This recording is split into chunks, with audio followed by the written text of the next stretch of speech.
for him being on a rampage. But the point is, are you saying we should prepare in Europe for that challenge, going it alone, that we can no longer rely on the United States? NATO is the bedrock of the security of all of our countries, including Britain. Well, it is for now. And let's hope that you'll stay that way. As the largest and strongest military alliance in history. And imagine if your employer, the BBC, was packed by Breitbart and started to broadcast really extreme, nasty, partisan propaganda. And if a normal government returned, you couldn't tolerate people who did that.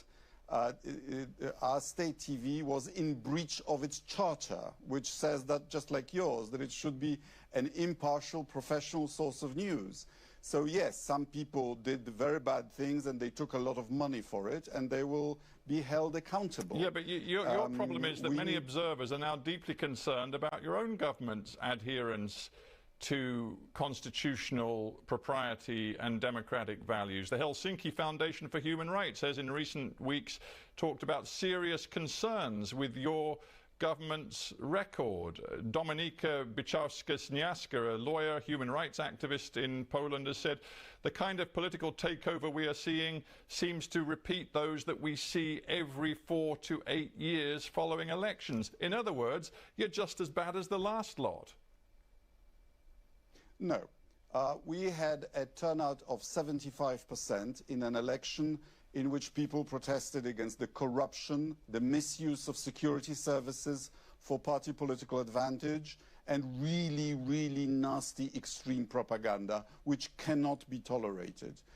We Democrats must not be helpless when radicals try to change the system without having a constitutional majority. The problem you've got is that you seem to be saying to get back to democratic norms, we have to behave in an extraordinarily illiberal fashion. No. That's not what I'm saying. I'm saying that Poland's courts have partly been packed and have partly started behaving according to the wishes of a political party rather than being impartial. But that's exactly, yes, if I may say so, Minister, that's exactly what the PIS said when they took power all those years ago. They said that the courts that they inherited were unacceptable, they were packed, they were partisan. Except that at that time courts were duly selected and not selected by the politicians. It really is not equivalent. I'll give you an example. There is a huge hullabaloo about 2 politicians having been in jail. Those are people who manufactured a fake corruption case with forged documents against a member of their coalition, a deputy prime minister, that they didn't like. They lost, they were convicted on appeal, and I hope you agree with me that such behavior cannot be tolerated. All right, well, we're out of time, sadly, but Radek Sikorski, I really thank you for joining me from Warsaw. That was Hard Talk. I'm Jeff Goods. You're listening to CBC Radio 1. Have a great day. Good morning, Manitoba, and hello, Winnipeg. I'm Marcy Marcusa. It's 3 minutes to 6 a.m. here with the team at Information Radio on CBC. 89.3 FM, 990 AM on the app or on YouTube. 0 out there as we continue this positively strange bout of weather to end off January. Thanks for joining us. We're on air with you till 8:37 a.m. If you have an issue on the commute, 788-3093. The person picking up the phone is going to be Corey Funk. Good morning, Corey. Corey also directs the program. Abby Adeyemi on weather this morning, our technical producer as well. Good morning, Abby. And Travis Peterson back behind the controls of YouTube. Good morning, Trav. Heather Wells is here also rounding out the team. She's in our news department with headlines. Good morning. Good morning. Well, Manitoba's health minister wants to learn from a family doctor who is using $700,000 of her own money to lure more physicians to this province. Uzoma Asagwera plans to meet with Dr. Shadi Razanzadeh about what she plans to do, how she's getting more doctors here. Razanzadeh says she's spending her own money because it was the only way to recruit 10 doctors from the UK to keep her 2 Winnipeg clinics open. What could be lurking in your air ducts? Earl Masonki and his team from Duct Stories have a bit of a story to tell. They uncovered a stash of banknotes, $5,000, cleaning an air duct in a West End Winnipeg home last Thursday. You'll hear all about it in our next local news coming up at 6:30. All right. Thanks, Heather. You're welcome. In the forecast today, a high of 4 degrees is what we're expecting for Winnipeg, and lots of cloud cover. And a lot of the province really mild, a high of 3 over in Brandon with sunshine today, so more melting on the way.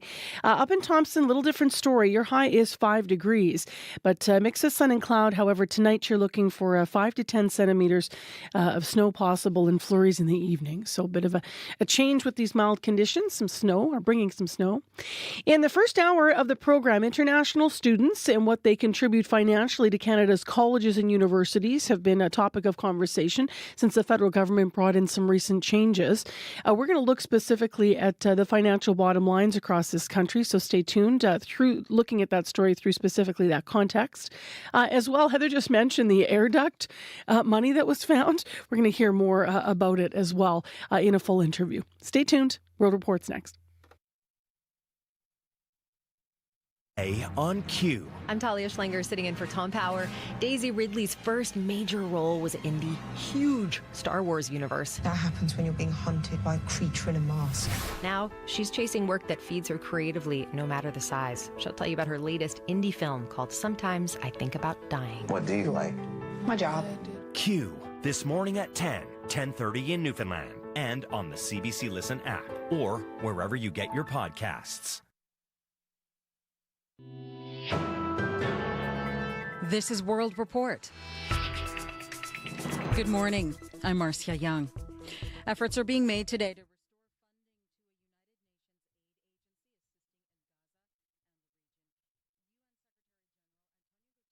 will meet with donors to the UN Relief Works Agency today.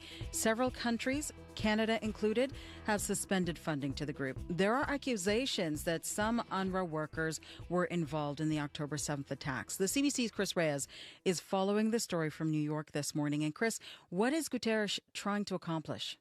Well, Marcia, we can expect to hear from Antonio Guterres this afternoon. He'll be talking to media going into that closed-door meeting with donor countries to UNRWA. That meeting is taking place at 5 p.m. Eastern Time here at UN headquarters in New York. Guterres has been engaged in round-the-clock conversations following those allegations that 12 employees of UNRWA were involved in the Hamas attacks on Israel. And I should mention that Israel's ambassador to the UN has repeatedly raised these concerns, often with a lot of anger and frustration, accusing UN staff working on the ground in Gaza of being manipulated by Hamas. The Secretary General's press secretary, Stéphane Dujarric, gave us a preview of what Guterres will try to accomplish in that room today. The Secretary General is personally horrified by the accusations against employees of UNRWA, but his message to donors, especially those who have suspended their contribution, is to at least guarantee the continuity of UNRWA's operations. Of the countries that paused the funding, 3 are some of their biggest donors, the U.S., Germany, and Japan, making up nearly half of the funding to UNRWA. What is UNRWA saying will happen to their operation if funding is not restored? Well, UNRWA said that it can't continue its life-saving work past February if funding isn't resumed. UNRWA is the biggest aid agency in Gaza and works in the region dedicated to serving Palestinian refugees in neighboring countries. And groups including Oxfam and Save the Children have said that the pause in funding will risk depriving Palestinians of essential food, water, and supplies. Thank you, Chris. Thank you. The CBC's Chris Reyes in New York.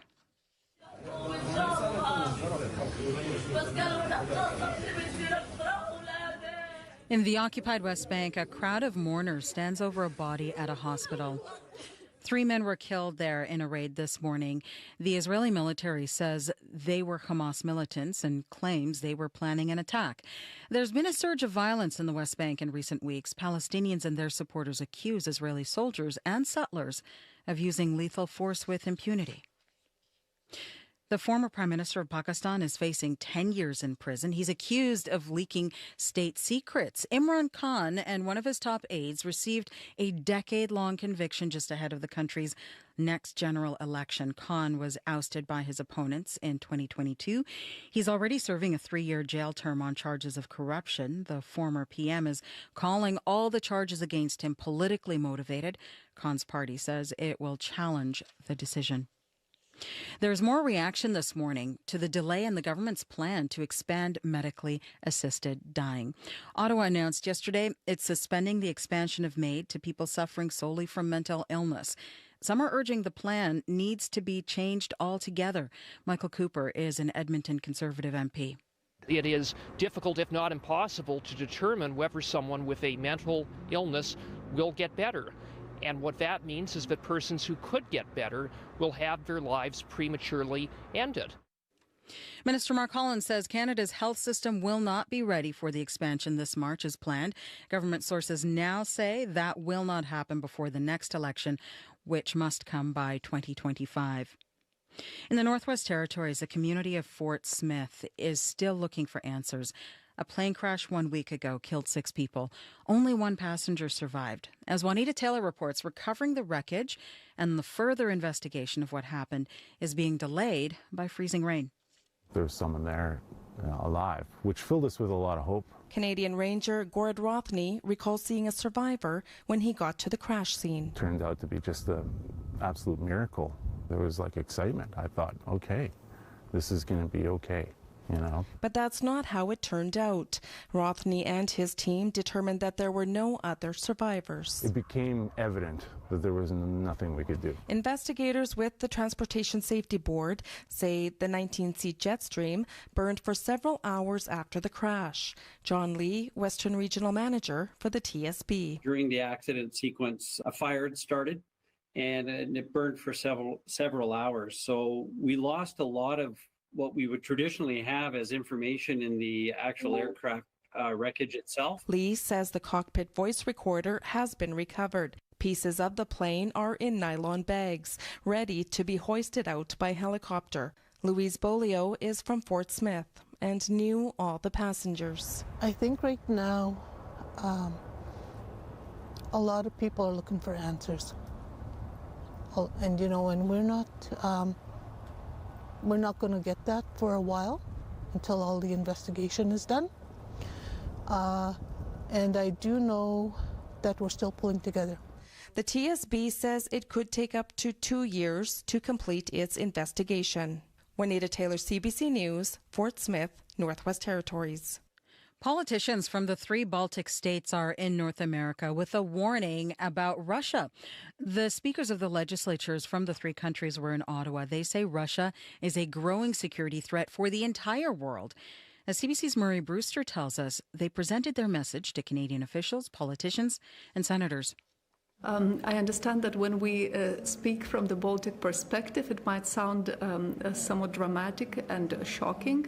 Victoria Šimilta-Nelson is the Speaker of Lithuania's legislature in Ottawa to reinforce a stark message. Democracies all around the world are under pressure from Russia and its autocratic allies. Šimilta-Nelson says the Baltic countries understand Russia better than most.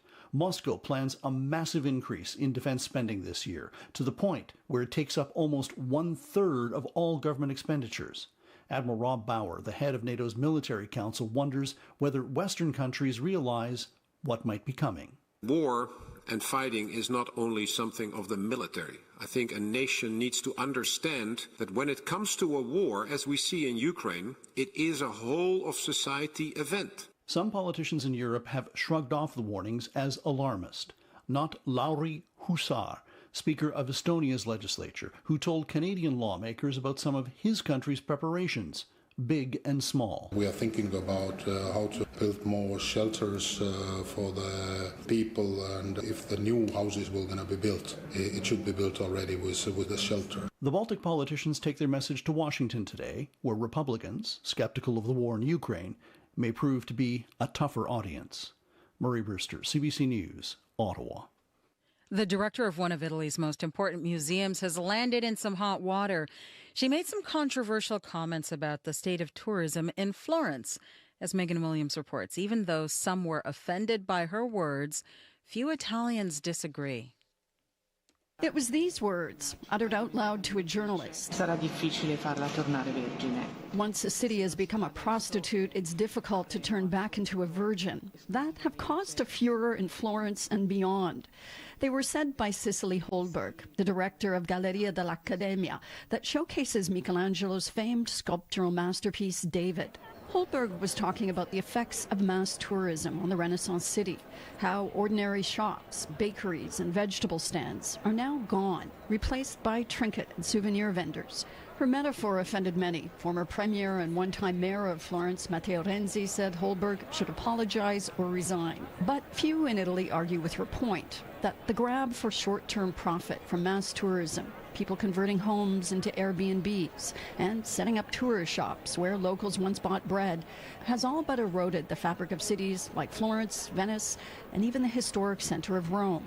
Holberg is hardly the only cultural leader to voice concern about mass tourism. In Venice, 3/4 of local inhabitants have left over the past 50 years or so, as mass tourism has overrun the city of canals.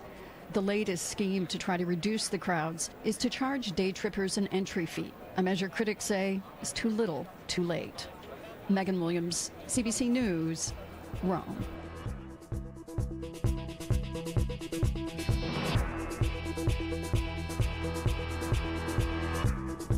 And that is the latest national and international news from World Report. News anytime, cbcnews.ca.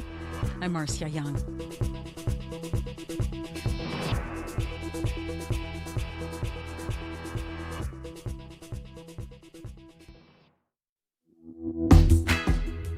Still melting in Manitoba. Winnipeg right now is 1 degree, and it's wet and slushy out there. A little icy because it's early. I'm Marcy Marcusa. This is the Morning Show, Information Radio.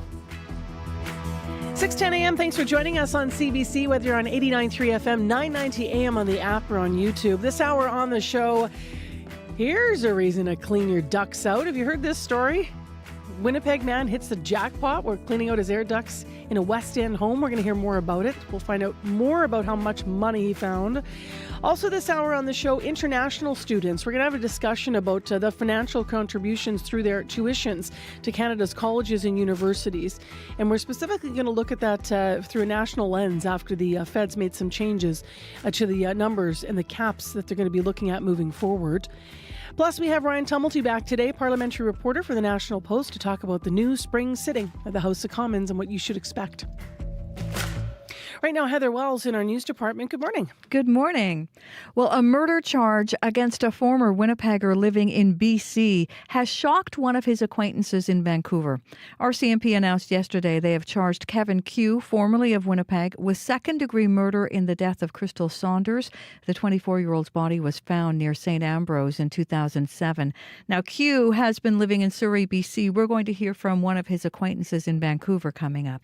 And Winnipeg's largest school division is not only trying to address chronic absenteeism, but also the hundreds of students who have stopped attending school altogether. They are missing or unaccounted for. And Superintendent Matt Henderson says anytime a child doesn't come to school, it's an emergency. So we'll hear more from him in our next local news at 6:30. Heather Wells. Yes, hello. Corey Funk. Abby Adeyemi. Hey, Good everybody. morning.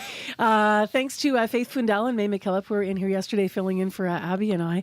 We got this story coming up about the duct cleaning. Have you guys all seen this? Started developing yesterday. Love it. Yeah, Heather, so it was like thousands of dollars, right, that he found? 5,000. You know, I've always loved Nestle Quick. It was found hidden in a Nestle Quick tin. I'll tell you what, when our ducts were clean, we didn't find any such thing, but I'm probably embarrassing us, but I'm not worried about it. Sorry if hopefully my husband can handle this.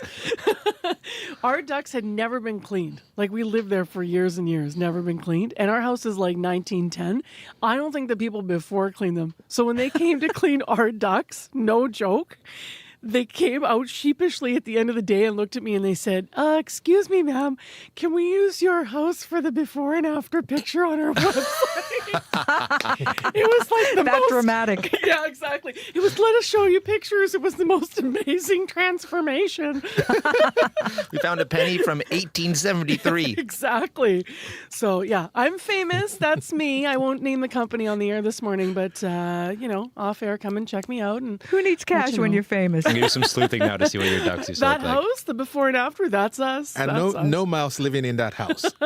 Well, I'll tell you what, you're going to give the forecast. As far as mice go, keep the doors shut because they will be looking for a spot to run in and the opportunity right now. With all the melt happening, those little guys are looking for how to get inside, so you might want to keep them shut. Winnipeg, we're starting off with mainly cloudy skies with some dissipating fog. I noticed them driving in from the south this morning. However, Mercy, it's so mild out there. I did something this morning, and I would want you to scold me. I was dressed up. I had my winter jacket on, and then I stepped outside, and then I went back inside, and I took it off. You didn't even wear a jacket today? No.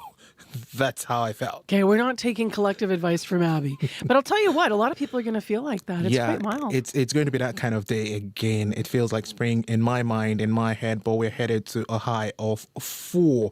A little bit breezy out there, actually. And throughout this morning, we should expect clouds that will make way for clearer skies later. And then later in the morning, we'll be enjoying that mix of sun and clouds as the wind will be picking up from the south near noon. I'll just advise you, don't forget to grab your sunglasses because once 11 o'clock, 12 o'clock hits, it's going to be really, really sunny out there. But right now, Winnipeg is at 1 degree. All right. Thank you, Abby. You're welcome. Let's get into what's going on the commute. I bet you had to change your pants after your bike ride this morning.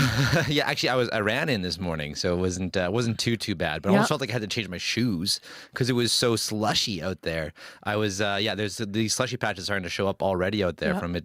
I looked at the temperatures; it was 0 degrees as I was going out. I guess we got to watch if that's going to ice over for walkers. Anything else going on? You know what? Other than that, things are pretty quiet out there. But if you see something going on, if you're out there on the highways, the bike lanes, I'm curious what people are seeing there. If it's just as slushy as the sidewalks, give me a call. That number to call, 204-788-3093.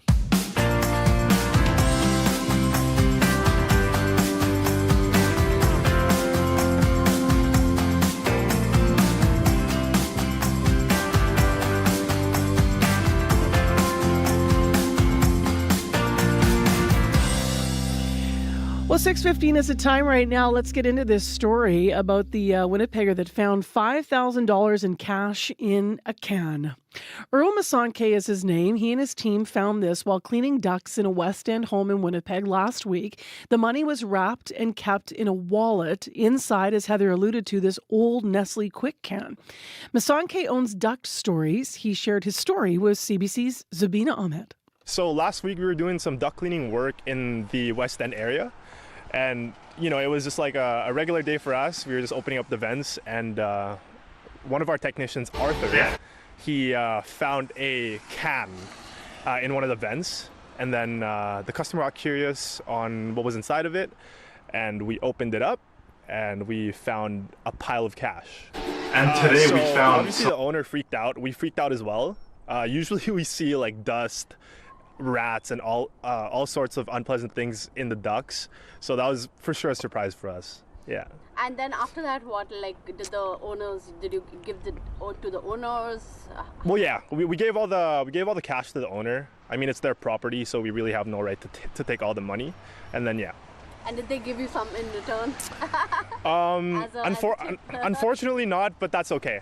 Is it the first time you guys have come across something like this? It's the first time we've ever found, I guess, like a treasure in the ducks. Yeah.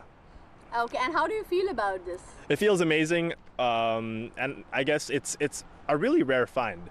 And apparently that money's worth a lot more now. Okay, how's it? How do you know it's like? Well, it's from 1974, so a lot of them are collectibles now. Okay. Yeah. And then did you check with the owners that did it belong to them or did it belong to someone else? Well, they were newer. Like they've only been in the house for like under 10 years, and the money's been there for a while. Okay, so then automatically now the money's to them. goes to. I guess so. Yeah. Okay, and then over the years, tell us something about your company, about you, about like duct cleaning. Oh, so yeah, so our company's called the Duct Stories. We've been operational for 3 years now. And yeah, we do duct cleaning work. We do air ducts, we do dryer vent, we do furnaces, and we do a lot more HVAC cleaning as well. Yeah. Okay, and then while duct cleaning for so many years, what kind of things have you found out? Like you mentioned, like a lot of unusual things. Yeah. Yeah, so. So we've seen bullets in there, like firearm bullets, hidden in like the heater. We've seen dead rats. We've seen it all. Like just a bunch of nasty things you find, yeah. And when you find such things, of course, you give it to the owner, right? Well, if it's money, we give it to the owner. But if it's like like the typical finds, then it just goes straight to our vacuum. And anything else you want to talk about this incident? Get your ducts cleaned. You never know. You never know what you're gonna find inside your ducts. Thank you. Thank you. CBC Sabina Ahmed speaking with Earl Masanke, whose duct cleaning team found $5,000 stashed away in an old can in a homeowner's duct in the West End. If you want to read more about the story, cbc.ca/Manitoba. And I'm going to ask, because whenever we do a good finder story, we always want to know if you can top it. So, can you? What have you found unexpectedly? Any good treasures, stories to share? You can write to us on Facebook. I posted that up on our Facebook page. You can also call us 788-3205. Forget your fancy indoor rinks, you Bonspiel newbies. Ironman outdoor curling is for those who hurry hard to curl on the frozen river. Why are you talking like that? I'm making the Ironman outdoor curling promo sound tougher. But it's basically a fun spiel on the ice that everyone will enjoy. February 2nd to 4th. CBC is a proud sponsor. Visit cbc.ca/Manitoba/community for more. Sorry, Janet. Well, I'm having my coffee right now, and yes, I've spilled it over before. This tune's from Kaya Cater. It came out after she spilled water on her keyboard. Have a listen. It's called The Internet on CBC. I can only talk to you through the internet, in bits and in bytes and right angles. Carved up my life just for the internet. You take the leg, the wing, the shoulder, and sing all hail to our God, the internet.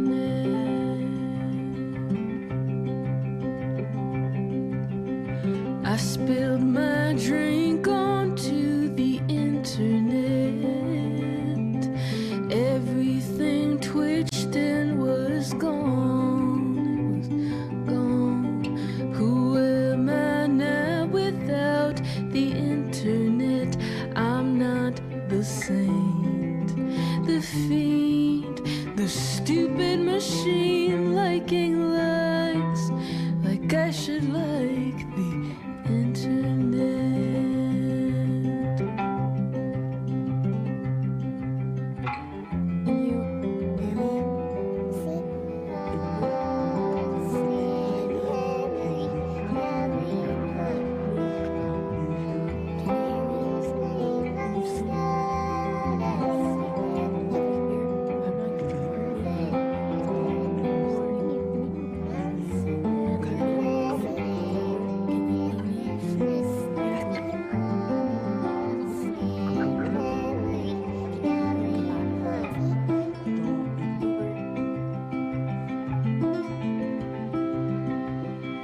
I spy the satellites of the internet above me like human-made stars, concentrically circling the internet, but never enough to touch, to feel any rush out beyond the pull of the internet. Oh, how I long to just feel any rush out beyond the pull of the internet. I love that she spilled water on her keyboard and then she comes up with that. That is not what happened after I spilled my coffee. That is Kaya Cater. Tune's called The Internet. 6:22 a.m. on your Tuesday morning. I was off yesterday. Nice to be back. It's cloudy. It's still mild, 1 degree in Winnipeg. It's going to be cloudy for most of the day, actually. We could see some late morning clearing. We'll have to watch that. And let us know if you're having any issue on the commute. 788-3093. Our high today in Winnipeg's an incredible 4 degrees. Well, international students at Canadian colleges and universities often pay double or triple what domestic students do in tuition, and many institutions rely on that revenue. So there are questions about what the recent federal cap on international student permits will mean to post-secondary schools and their existing financial models. Now, for context, Mark Friesen, president of Assiniboine Community College in Brandon, said while there are many details missing, he is still concerned. The college expects upwards of 2,000 international students this year. That is compared to fewer than 30 in 2013. He said reductions won't be helpful in meeting both the province's population goals or in supporting school finances. Over at the University of Manitoba, meantime, there are 7,000 international students.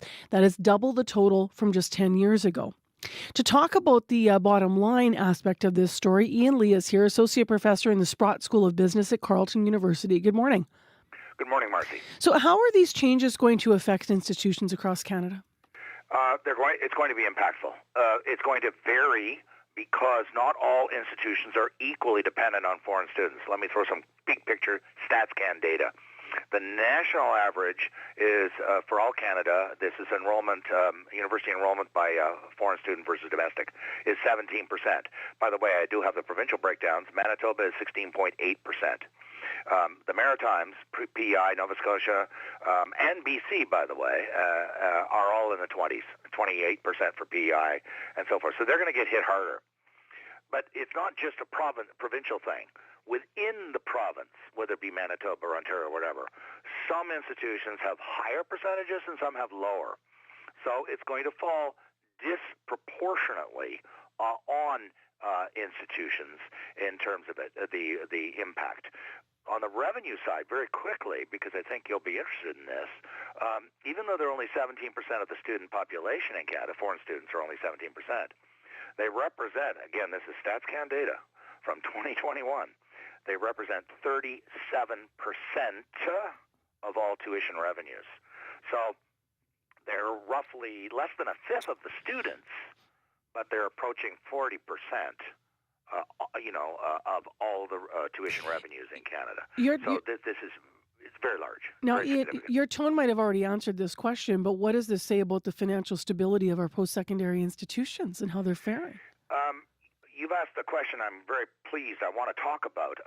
I don't believe, first off, it's $40 billion is the ecosystem, if I can call it that, of universities in Canada. 1.4 million students annually attend universities. So it's big. And I don't believe that they're on the edge of a financial collapse. In aggregate. The strongest, it's the same old Darwinian story. The biggest and the strongest will survive. Those universities or colleges that are small numbered and in possibly less or in more remote areas are going to have a bigger struggle. I think the data is clear on that. We're going to have to, and I'm not speaking on behalf of my administration or any administration, and I don't work for any of these organizations, as a consultant or anything, but the point I wanted to make is that we're facing three driving forces that are causing all this change and dependence on foreign students. Number one, governments have been consistently underfunding us for years across Canada, provincial governments. And that's because of the aging of the population, and they're putting more and more money into healthcare, as we all know. Nothing wrong with that. Not criticizing that. The second issue is that's causing problems for all of the universities and colleges is the changing demographics. Because of the decline in the birth rate, the cohort that's eligible to go to college and university that's coming out of the schools is declining every year. And so our total potential intake is going down and shrinking. And within that, you've got the shift from more and more young people massively shifting from humanities, sadly and unfortunately, and shifting towards STEM and business and economics. And then thirdly, there's us in the universities. We have to address this reality that it is changing.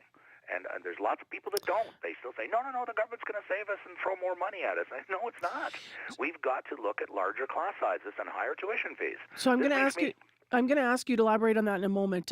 Larger class sizes and higher tuition fees.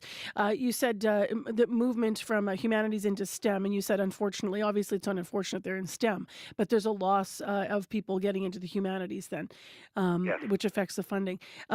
Larger class sizes. Elaborate on why that is part of a solution in your view. Sure. Again, I'm all StatsCan based, I assure you, okay? I have the stats here. This is the number of students per full-time tenure-track faculty member. 25. And this is an average across Canada. Now, if the average is 25 per faculty, and there's people like me and many people like me teaching, I teach 50 in every section of my class, and I have friends teaching 80 and some teaching 100. So what that tells me is if the mean or the average is 25, there are lots of other professors across Canada teaching classes with 2 or 5 or 7 or 8 or 10. And those who deny it, go look at the StatsCan data. And so I'm not talking about going to class sizes of 200 or 800 like at Harvard introductory classes. I'm saying we're going to have to go from, we're talking averages, I realize, but the days, I've said this to colleagues across the country, the days of these niche courses, which I characterize as the Oxford tutorial model. You see in the movie The Paper Chase, the tutor with 2 students. Those days they're not sustainable. They're not. And anyone listening to me who's a professor, who in the years gone by, and I've been 37 years teaching, those professors who would brag, I've only got 9 students in my class, you silly guy, you're teaching 50. That's the kiss of death. You are a target to every dean and associate dean. If you're running a class of 3, 7, 8, 10, 12, you are ripe for being cut. Not you, the person, the course. Ian, I'm going to open the phone lines on this, and thank you for your analysis of this morning. We've been following the story, obviously, since the feds came out with their announcement. Appreciate your time. Okay, thank you. That's Ian Lee, Associate Professor in the Sprott School of Business at Carleton University. So if you're up early, and especially if you're in faculty, and you want to weigh in on this, whether you agree or whether you have a pushback to what Ian's set forth, StatsCan data, but on this morning with his point of view and perspective. So if you have yours and you want to share, 788-3205, 788-3205. Business news is coming up, by the way, here on CBC. Today, court documents show Flair Airlines owes the federal government a lot of money. We'll find out why and CBC Winnipeg News. This is CBC News. Good morning. I'm Heather Wells in Winnipeg, and all of Manitoba, for the most part, is melting today. Right now in Winnipeg, it's 1 degree. We're headed to a high of 4, but there are parts of the province, even Dauphin, Flin Flon, are getting warmer, up to 8 today in Flin Flon. A longtime acquaintance of the man accused in the death of Crystal Saunders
until 1980.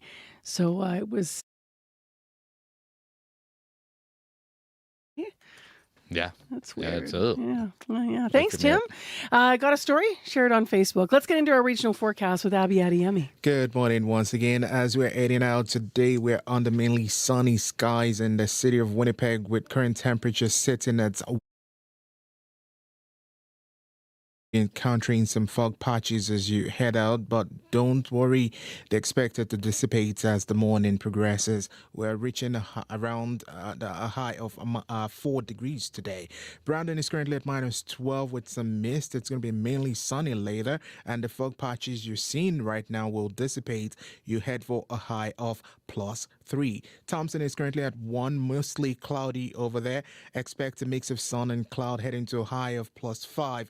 Churchill is at 1, mainly clear, increasing cloudiness later in the day, and temperature will be falling to -18 in the afternoon. Gimli is currently at -1 and foggy, heading to a high of +5. Dauphin is at -2 and clear, mainly sunny later today, heading to a high of 7. Steinbach is at 0, foggy also out there. It's going to be mainly cloudy later, and you'll be heading to a high of 6. And then Morris and the rest of the Pembina Valley region will be sunny later in the day and heading to a high of 7. Currently, Winnipeg is at 1. Okay, I'm obsessed with finding things now. You have a little story you remember from Nigeria? Yes.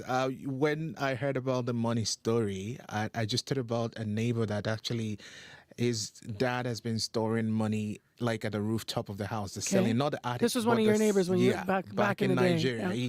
He was just keeping his money up there. He doesn't use the bank, and some rats found their way there, and they were like hungry ones. They ate it. They chewed away the bills? They chewed like the notes. Oh, that's terrible. And they chewed like a whole, like almost over half of them. Oh, that's so depressing. and you know how, and not only did they chew it up, they used part of the currency to make their nest. Oh. So it wasn't just food for them.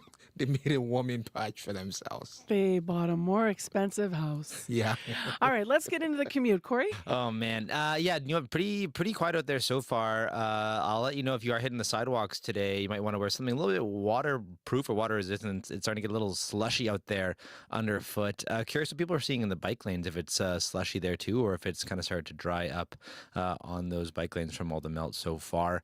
Give me a call on the commuter line. Tell me what you're seeing if you're walking, biking, driving. I'd love to hear what's going on out there. That number to call, 204-788-3093. Thanks, Corey. 21 minutes to 7 o'clock on your Tuesday morning. And next, it's time for the Business Report with Crystalie Ramlakan. Good morning to you via Zoom. Hi. Hi, good morning, Marcy. So let's start with Flair Airlines. There's these court documents now showing they owe the federal government $67 million in unpaid taxes. What does it mean for the future of the airline then? Well, it has prompted the Canada Revenue Agency to obtain an order for the seizure and sale of the carrier's property. And the money relates to import duties on 20 Boeing 737 MAX jetliners. But Flair's CEO says the federal court order obtained by the tax agency is going to have no impact on the carrier's operations. So hopefully good news for people who have Flair tickets. And he says the company has agreed to a payment plan and to settle this debt.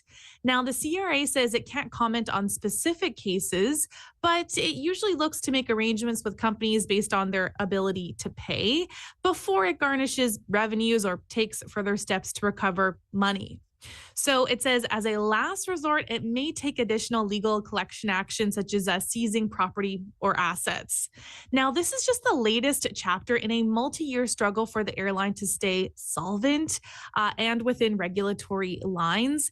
It has repeatedly crossed paths in the courts. And so last March, Flair saw 4 of its planes repossessed in the middle of the night after an aircraft leasing manager claimed the company regularly missed rent payments. But Mercy, in response, Flair launched a $50 million court action arguing ongoing demands for payment were baseless. Let's go to another story this morning in business news. Furniture store Leon's plans to build 4,000 new homes. What are the details? Well, it has received approval to rezone the area surrounding its Toronto headquarters to make way for these new homes.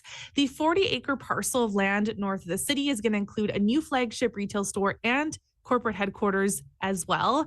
And so that's going to be the first phase. And then the homes will include townhouses, mid and high-rise buildings, and community spaces. And so Leon's says it's going to complete that secondary plan with the City of Toronto for the homes. Expects to complete that by the middle of next year. So for more on this, here's Bruce Winder, who is a retail analyst.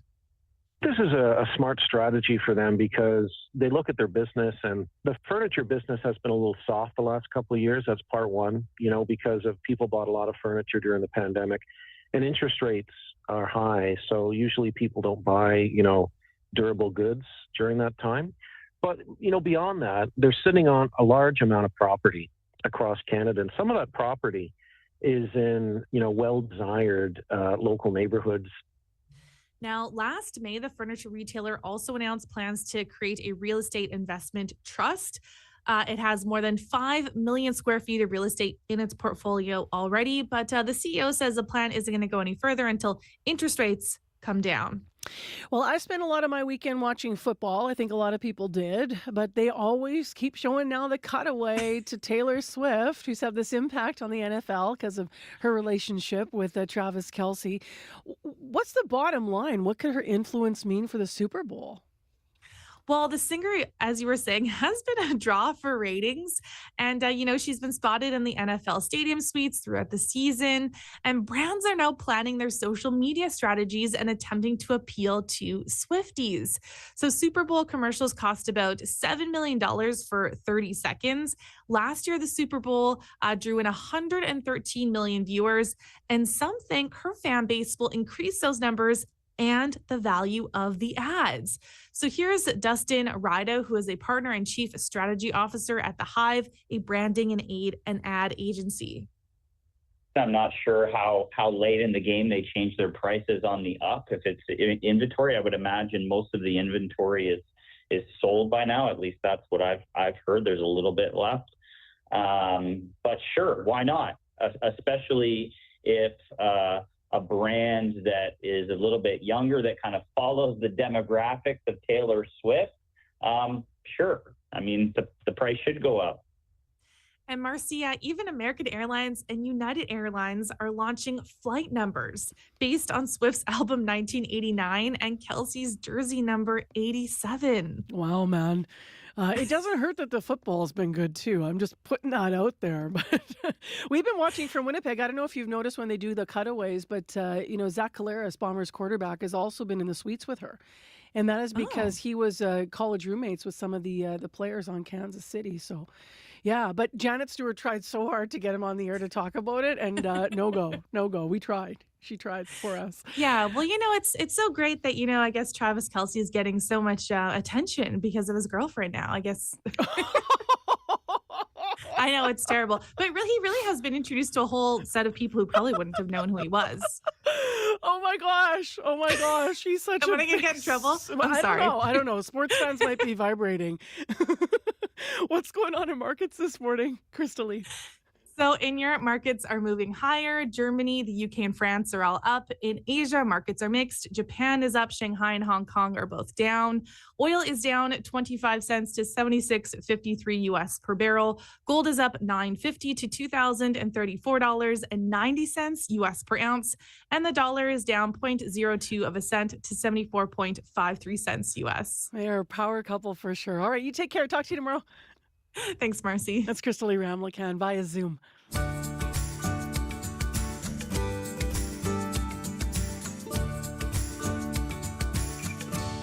6:45 a.m. is the time right now. It is 1 in Winnipeg. It's cloudy. It's misty over in Brandon. It's minus 12, which is interesting because your high, daytime high is going to be 3 degrees. So our daytime high in Winnipeg, 4 degrees. You're just starting further back this morning, temperature-wise.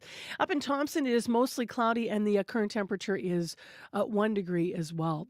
Well, we have music this morning from Vancouver, a Vancouver singer-songwriter named David Vertesi, and his upcoming album. It's called Fictionalized. And the newest single, the subject of the newest single is not fictionalized at all. It is about the pressure that the pandemic put on a lot of our relationships. See if the lyrics ring true for you. I should have seen this coming. It's becoming clear. The face you've been wearing has grown insincere, as if you're looking past me into a mirror. You're so far-sighted, but I'm right here. How can I know what's buried in your head? And how would I know if you won't let me in?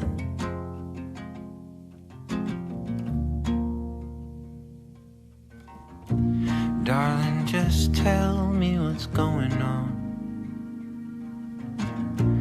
I wanna help, but you blow me off like nothing's wrong. You're trying to hide, but I can't read your mind, and I'm tired of trying to. At our blue kitchen table, your words get lost. It's like an ocean they cannot cross, and this sinking feeling is drowning your thoughts before they've even left the docks. Now we'll never know what's buried in that wreck. If there was gold, well, now there's nothing left. Now there's nothing left. Darling, just tell me what's going on. I wanna help, but you blow me off like nothing's wrong. You're trying to hide, but I can't read your mind, and I'm tired of having to read between the lines.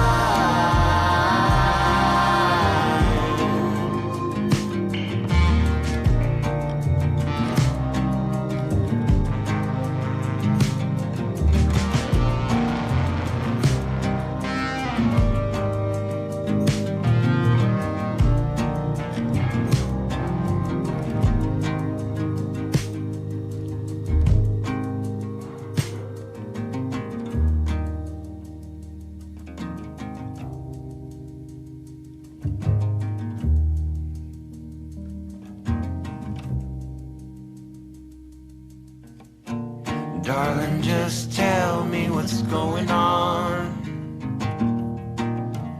I wanna help, but you blow me off like nothing's wrong. You're trying to hide, but I can't read your mind, and I'm tired of having to read between the lines.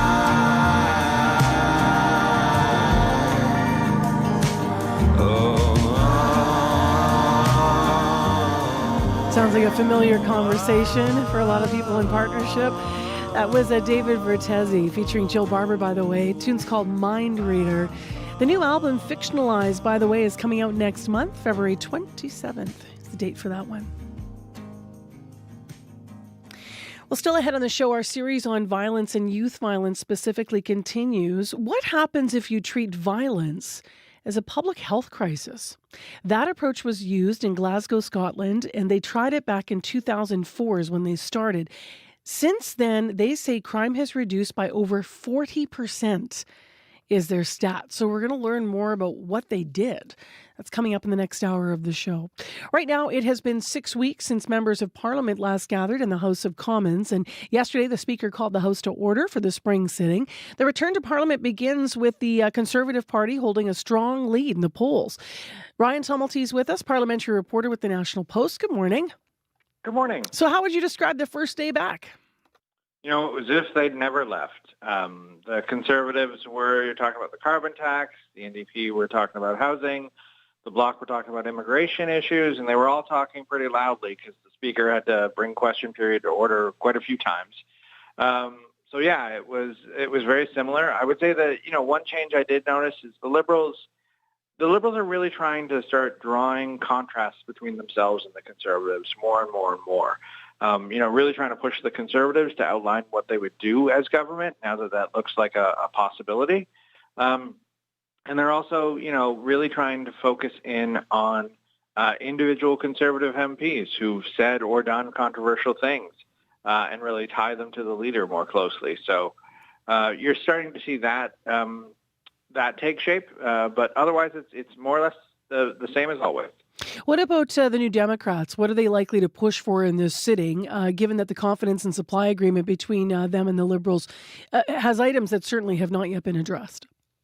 Yeah, so I think the biggest item on that list is pharmacare, and so I think that will be top of mind for the NDP. It was supposed to be done by December. Both sides agreed to extend that deadline into March. This isn't a full pharmacare plan. This program won't be up and operating in the next year or so or anything like that. But this is a framework. This is an outline for what a plan would look like. And so to set that stage, basically, I think both parties want a plan that they can run on in the next election and point to as something that they would actually implement. And so that's why I think some of these negotiations are hard. But I think they will come to a conclusion. On World Report in a moment, we're going to hear some more analysis of this. But a committee yesterday talked about the potential expansion of medical assistance in dying to include people struggling with mental illness. And that decision is now being delayed. It was supposed to start in March, right? Mm-hmm. Yeah, it was delayed. The committee said that basically the Canadian healthcare system isn't ready for this change. And the government took that advice and chose to delay this. Essentially, what they've said is really a sticking point issue is what's called irredeemability, and that is this idea that medically assisted dying should be offered when a patient's condition can't be turned around, that treatment won't help. So that is something that is kind of clear when you're talking about, say, a fatal cancer or something like that, which is where most medically assisted dying happens. But it's less clear when you're talking about something like mental illness, and it seems to be something the healthcare system is really struggling with. So the government has said it will delay the implementation. They haven't said for how long just yet, but they're going to have to table legislation to do that, and so that'll be another thing on the parliamentary calendar. I want to switch gears here as well to another topic, because yesterday we also heard from the commissioner who's heading up the Foreign Interference Commission, Justice Marie-Josée Hogue. What are we expecting to hear on that front this week? Yeah, so that commission we've talked about before, it actually is going to have a much more narrow focus this week than I had assumed. But what they're going to look at is basically the issue of how do you conduct an inquiry like this, a public inquiry, when what we're talking about here is classified information. This was one of the government's big concerns, its big reasons for not calling this inquiry for as long as it tried to avoid this. And so, we're going to hear from experts on this. We're going to hear from former CSIS directors and the current CSIS director about this classified information problem. And they're aiming to sort of try to resolve that and set something up so that when the hearings continue, that they'll have addressed this issue. And when do they continue? Like, what's the next stage look like for this? So the next stage is supposed to be March. That is when they will get into the substance of these allegations around the 2019 and 2021 election. That is, I suspect, when we will hear from, potentially the Prime Minister and other ministers, from MPs who feel like they were targeted, from diaspora groups who feel like they were targeted, all those sorts of witnesses. So that will come in March. There will be a report about that issue in May. And then by the end of the year, the commission is supposed to offer a report, not just on sort of what happened, but how to address it. Because we know this foreign interference problem is not going away. China and Russia and other countries are not just going to stop. So how do we strengthen our institutions to deal with that going forward? All right, Ryan, off we go. Thank you. All right, thank you. Ryan Tumulty is a parliamentary reporter with the National Post. Well, speaking of things that are getting going, before they can hurry hard, they have to make the ranks. That's some of the sound of them getting ready on the frozen Red River. Preparations are underway for the Ironman Curling Bonspiel. CBC, a proud sponsor. We're kicking it off Friday night. I'm going to be opening the ceremonies there on Friday night, ice side. I'm really rink side. I'm looking forward to that. So stay tuned, because Shanley Vidal, our community reporter, was there while they were getting everything ready, and she learned a little bit about ice making, or I guess I should say rink making on natural ice. So stay tuned. Right now, it is 3 minutes to 7 o'clock. Heather Wells joins us with a news update. Hi. Hi there. Well, Manitoba's health minister wants to learn from a family doctor who is using $700,000 of her own money to lure more physicians to this province. Her name is Dr. Shadi Rezazadeh, and Uzoma Asseguera, the health minister, is going to meet with her later this week just to learn more about her plan and how the province can possibly support her. So we'll hear about that. Also, a 5-year-old boy in Winkler died on Sunday after he was hit by a vehicle while tobogganing. The boy had been sliding on a hill off a residential street when a car backed onto that street. Winkler's police chief cautions people from sledding on streets. We'll be back with more Manitoba news for you coming up at 7:30. All right. Thank you, Heather. You're welcome. It's 1 degree and cloudy in Winnipeg today, and it's going to be mainly cloudy to start. It is supposed to clear late this morning. We'll see if that develops. A high of 4 degrees in the city, so really mild. Although it feels like that chilly stuff getting in your bones, right? Slushy if you're walking. So far, could ice over. Be careful. And it's misty over in Brandon. 788-3093 if you need to add something to the commute details. Well, still ahead beyond the ice making story, we also are going to explore, as mentioned, what happens in Glasgow, Scotland. In terms of treating violence as a public health crisis, what does that actually look like, and what success have they found with it? That's as our series on youth violence continues. And developing news, a member of the 2018 Canadian World Junior team has now turned himself in to London police. He's one of 5 players expected to face sexual assault charges in a high-profile case that's embroiled Hockey Canada in controversy. So how are hockey parents feeling about all of this? We're going to talk to a hockey mom who's also written books about her perspective as a hockey parent, about what she's hearing from others about hockey culture all across Canada and how this is impacting it. Stay tuned. It's all still ahead on Information Radio. I'm Marcy Marcusa with our team here at the show, Travis and Corey and Abby behind the glass, and we're all back after World Report. Stay with us.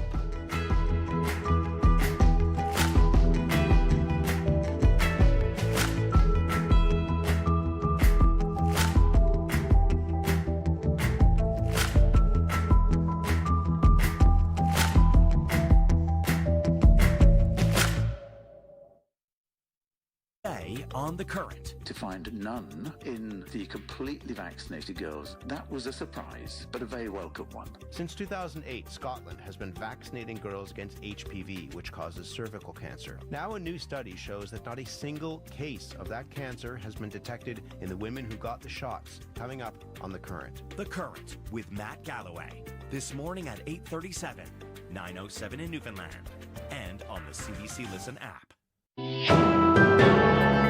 This is World Report. Good morning. I'm Marcia Young. Pakistan's former prime minister is facing 10 years in prison. A special court has found Imran Khan and one of his top aides guilty of revealing state secrets. The conviction comes the week before the country's general election. Khan is already off the ballot. Our South Asia correspondent Salima Shivji has more. It's yet another verdict against former Pakistani Prime Minister Imran Khan. Another blow to the ex-cricket star turned politician who was ousted from power in 2022. Khan is already behind bars, serving a 3-year term after being found guilty of corruption last August and facing a slew of other legal challenges that Khan claims are politically motivated. This time, a Pakistani court sentenced Khan and his party's former foreign minister to 10 years in prison for leaking state secrets and damaging diplomatic relations, after the prosecution accused the former prime minister of waving a confidential document at a rally right before Khan lost a non-confidence vote and had to leave office. His party, the Pakistan Tehreek-e-Insaf, says it will appeal, calling the sentence a mockery. It comes on the heels of a raucous rally where police detained at least 24 of Khan's supporters, part of an increased crackdown that critics say is a move from the country's all-powerful military to sideline the PTI party. And in the midst of increasing turmoil ahead of the general election set for next week. Khan was already barred from being on the ballot because of the charges against him, but his sentencing right before polling day could have an impact on the morale of his party and that of his many supporters. Salima Shivji, CBC News, Mumbai. 3 Palestinian men are dead in an Israeli military raid at the West Bank in Jenin. It happened in the occupied West Bank city. At least one of the dead was a patient. The Israel Defense Forces have been focused on Gaza, but in the West Bank, violence is surging. Palestinians accuse the Israeli military and settler groups of using lethal force with impunity. Our correspondent Chris Brown has more from the occupied West Bank. The UN agency that tracks violent incidents in the West Bank says in 2023, Israeli forces and settlers killed 507 Palestinians, with 59 more killed so far in 2024, including at least 13 children. That's the deadliest year on record since casualty tracking started 2 decades ago. Sarit Misheli is with the Israeli human rights group B'Tselem. Since October 7th, we saw an eruption in the number of killings and injuries primarily by soldiers and border police officers, but also by Israeli settlers who killed several Palestinians in situations where clearly they were the attackers. Mona Abdul-Jabbar's 17-year-old son Tawfiq was shot dead near his home in the town of Al-Mazra Ash-Shakia earlier this month. He was there playing with his friends, going to do the camp, and he got shot. They don't know why he got shot. What came in their mind? The incident involved 3 Israeli men, including a settler. Tawfiq and his friend were shot as they were in a truck driving away from the trio on a rural dirt road. There were allegations that someone was throwing rocks at cars, but the details are murky, and Abdul Jabbar says her son was not a threat to anyone. And I believe that there's hundreds of kids, hundreds of adults been innocent, just like my son. The family is American and had moved here less than a year ago. Both Israeli and U.S. authorities have promised a full investigation. B'Tselem says settlers and the military are now acting with impunity, and arrests or charges are virtually unheard of. Chris Brown, CBC News in the occupied West Bank. There is frustration this morning from some Canadians who were looking forward to a peaceful end of life. The federal government announced yesterday it is suspending its plan to allow people with mental illness a medically assisted death. Health Minister Mark Holland says provinces and the medical community need more time to prepare. Tom Perry has more on the decision and the response. They just cannot make up their minds because they're frightened to.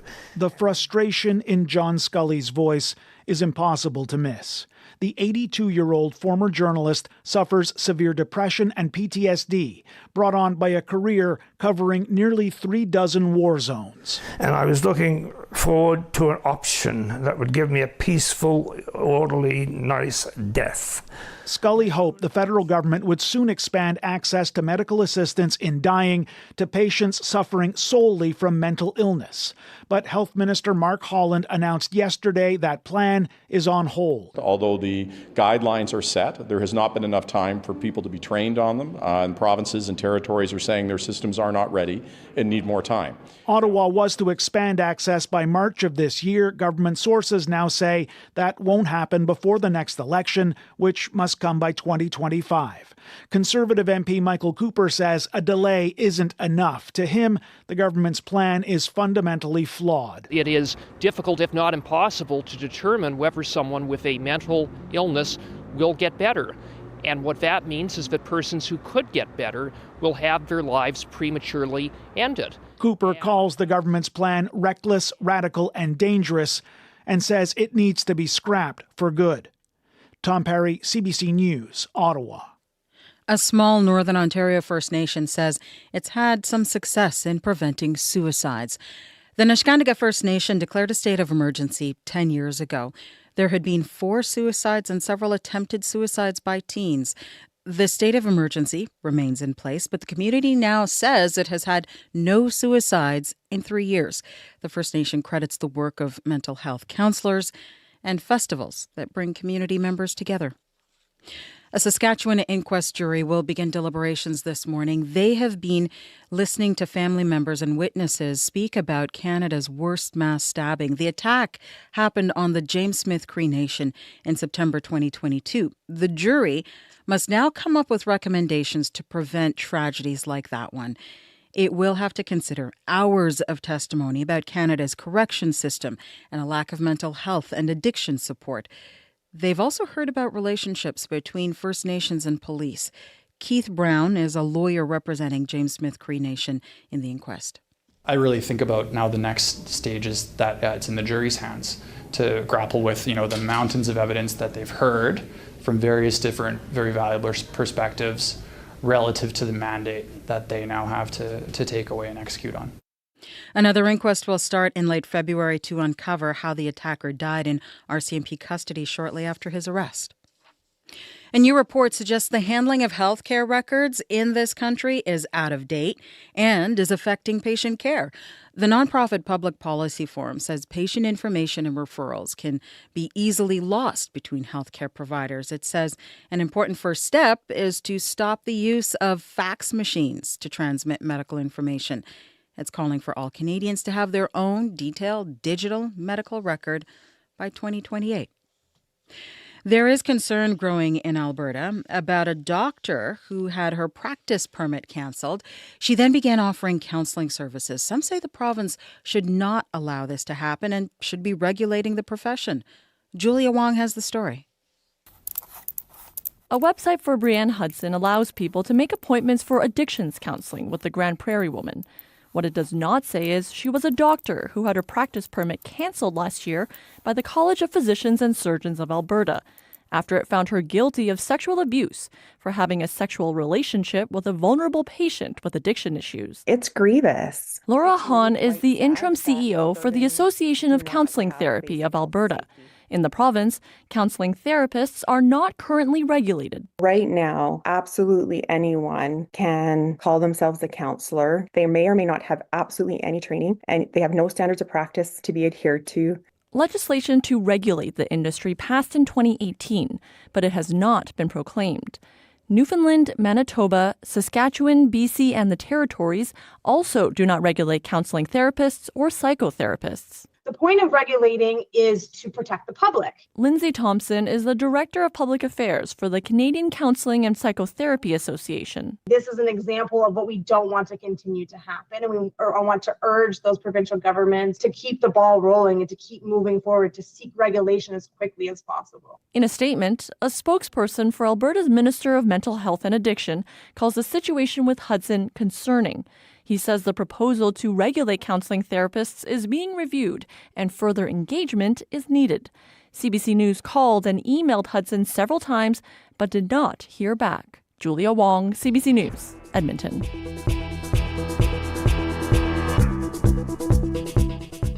And that is the latest national and international news from World Report. News anytime, cbcnews.ca. I'm Marcia Young.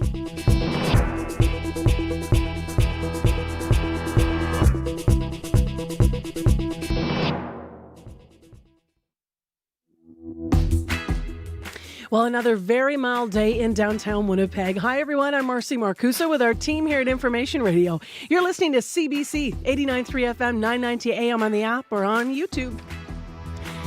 Thanks for joining us. We are cloudy right now, and Abby's in with the forecast in a moment. Well, this hour on the program, we're going to talk to a hockey mom about how she's feeling about recent developments in a sexual assault investigation, the one that involves former players of Canada's World Junior Hockey team. We'll hear why she's concerned about hockey culture in Canada. And beyond being a mom, she's also co-author of Hockey Moms, The Heart of the Game. So she's been in conversation with a lot of families across this country in response to what's been developing. So stay tuned for that conversation. Also, we're going to hurry hard to the Red River to meet the ice-making team that's getting ready for a few rocks to be thrown in the name of charity. We've got the big Ironman Bonspiel coming up on Friday. It starts. Stay with us. And I should also mention that our series about violence, specifically youth violence, continues this hour as well. So at 10 to 8, we're going to hear part of a discussion that I had with folks in Glasgow, Scotland, They treat violence like a disease. They changed their whole approach in 2004, and now they say it's reduced crime by over 40%. So how are they quantifying that, and what is it that they're doing there that's working? And can we extrapolate any of that and do it here? That's all coming up just before 8. Right now, Heather Wells is in with our headlines. Good morning. Good morning. A murder charge against a former Winnipegger living in BC has shocked one of his acquaintances in Vancouver. RCMP announced yesterday they've charged Kevin Q, formerly of Winnipeg, with second-degree murder in the death of Crystal Saunders. The 24-year-old's body was found near St. Ambrose in 2007. Q has been living in Surrey, BC. Vancouver hairdresser Matthew May says he's known him since they grew up in Fort Rouge. We're going to hear what he had to say about this latest development. And a duct cleaner in Winnipeg has uncovered treasure on the job. They found, he and his team, $5,000 inside an air duct in a home in the West End. It was in a wallet stored inside an old can of Nestle Quick chocolate milk powder. We'll tell you that story in our next local news at 7:30. Laura MC found a penny from 1942, Heather Walls. Oh, wow. So people are writing in, oh, someone, is this a joke or true? Someone found a set of dentures. Oh, no. Can you imagine if you reached your hand in and didn't know what it was and you felt the teeth? Oh, gross. Yeah, I don't know if I should say thanks for sharing for that one. And finally, Megan Elizabeth, another listener here writing into us on Facebook, said we found a lot of old newspapers. Some are as old as the 30s and 40s, and we kept one of them just because it was so neat. And it was a copy of the Winnipeg Free Press, and I'm just going to enlarge this and see if I can make out the date. But it's interesting to read the headlines from this time. So I'll have a closer look at this one. But thanks, everyone, for sharing with us what you've been finding, spurred by that story that Heather mentioned. Let's get into what's going on now in our forecast. Abby Adiemi's here. Good morning once again. The city's waking up to mainly cloudy skies with some dissipating fog patches moving away from here. We're still stuck at 1. And the clouds would be clearing off later this afternoon, and we will be seeing a mix of sun and cloud. The high is expected to reach only 4 degrees today. And talking about tonight, as we move into the night, the skies will be clear and the temperatures will hover around 1. The wind, which is going to be coming from the south, will shift to the west near midnight. So for you sky watchers out there, perhaps that light jacket will be something you want to hang on to as you step out today. But Winnipeg is currently at 1 degree. All right, thanks, Abby. You're welcome. Let's get into the commute now with Corey Funk. Yeah, really quiet so far out there on the roads. Haven't heard anything, any issues going on. Got one call from Dan on a bike who says rapid transit looking great right now. Clear, smooth, lovely, warm, having a very good commute out there. Thanks for that call there, Dan. Enjoy your bike ride this morning. If you see anything else going on out there, if you're walking, biking, driving, let me know. I can tell you it's a little slushy under the foot through when I was coming in through West Broadway this morning on my run. So do maybe wear some galoshes if you're heading out. There's an old school word. Yeah, there we go. Galoshes or duckies. Wear your duckies. Yeah, give me a call and let me know what you're seeing out there. 204-788-3093.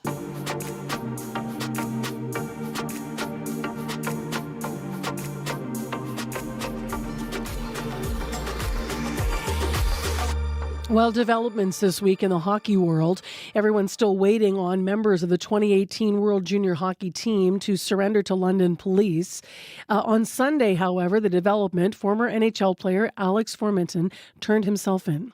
His lawyers did not say what charges he is facing. The Globe and Mail reported last week that 5 former World Junior Hockey players have been told to surrender themselves to police to face sexual assault charges in connection to a case that stems to 2018. With these recent developments in the investigation, Teresa Bailey's with us today. She is the founder of She's the founder of Canadian Hockey Mums, an organization that creates a community for hockey mums. She's also co-author of the book Hockey Mums: The Heart of the Game. Teresa has 2 boys and a daughter who are all involved with hockey, and we've reached her in Ontario. Good morning. Good morning. Thanks for having me. So just for context, Teresa, may I ask you, how old are your kids? How long have they been in hockey? I guess I've been involved in hockey. I mean, I grew up around the rink as a figure skater watching my brother, but my kids are 21, 19, and 16 and all still playing. So I've been around the rinks with them for about 18 years. Yeah. So what are your thoughts on this this investigation since it first hit the news in 2022? How have you been feeling about the game and about safety? Well, I think initially we were shocked but not shocked. And then as the story unfolded, we started to really understand how unstable processes were around investigations when things go wrong.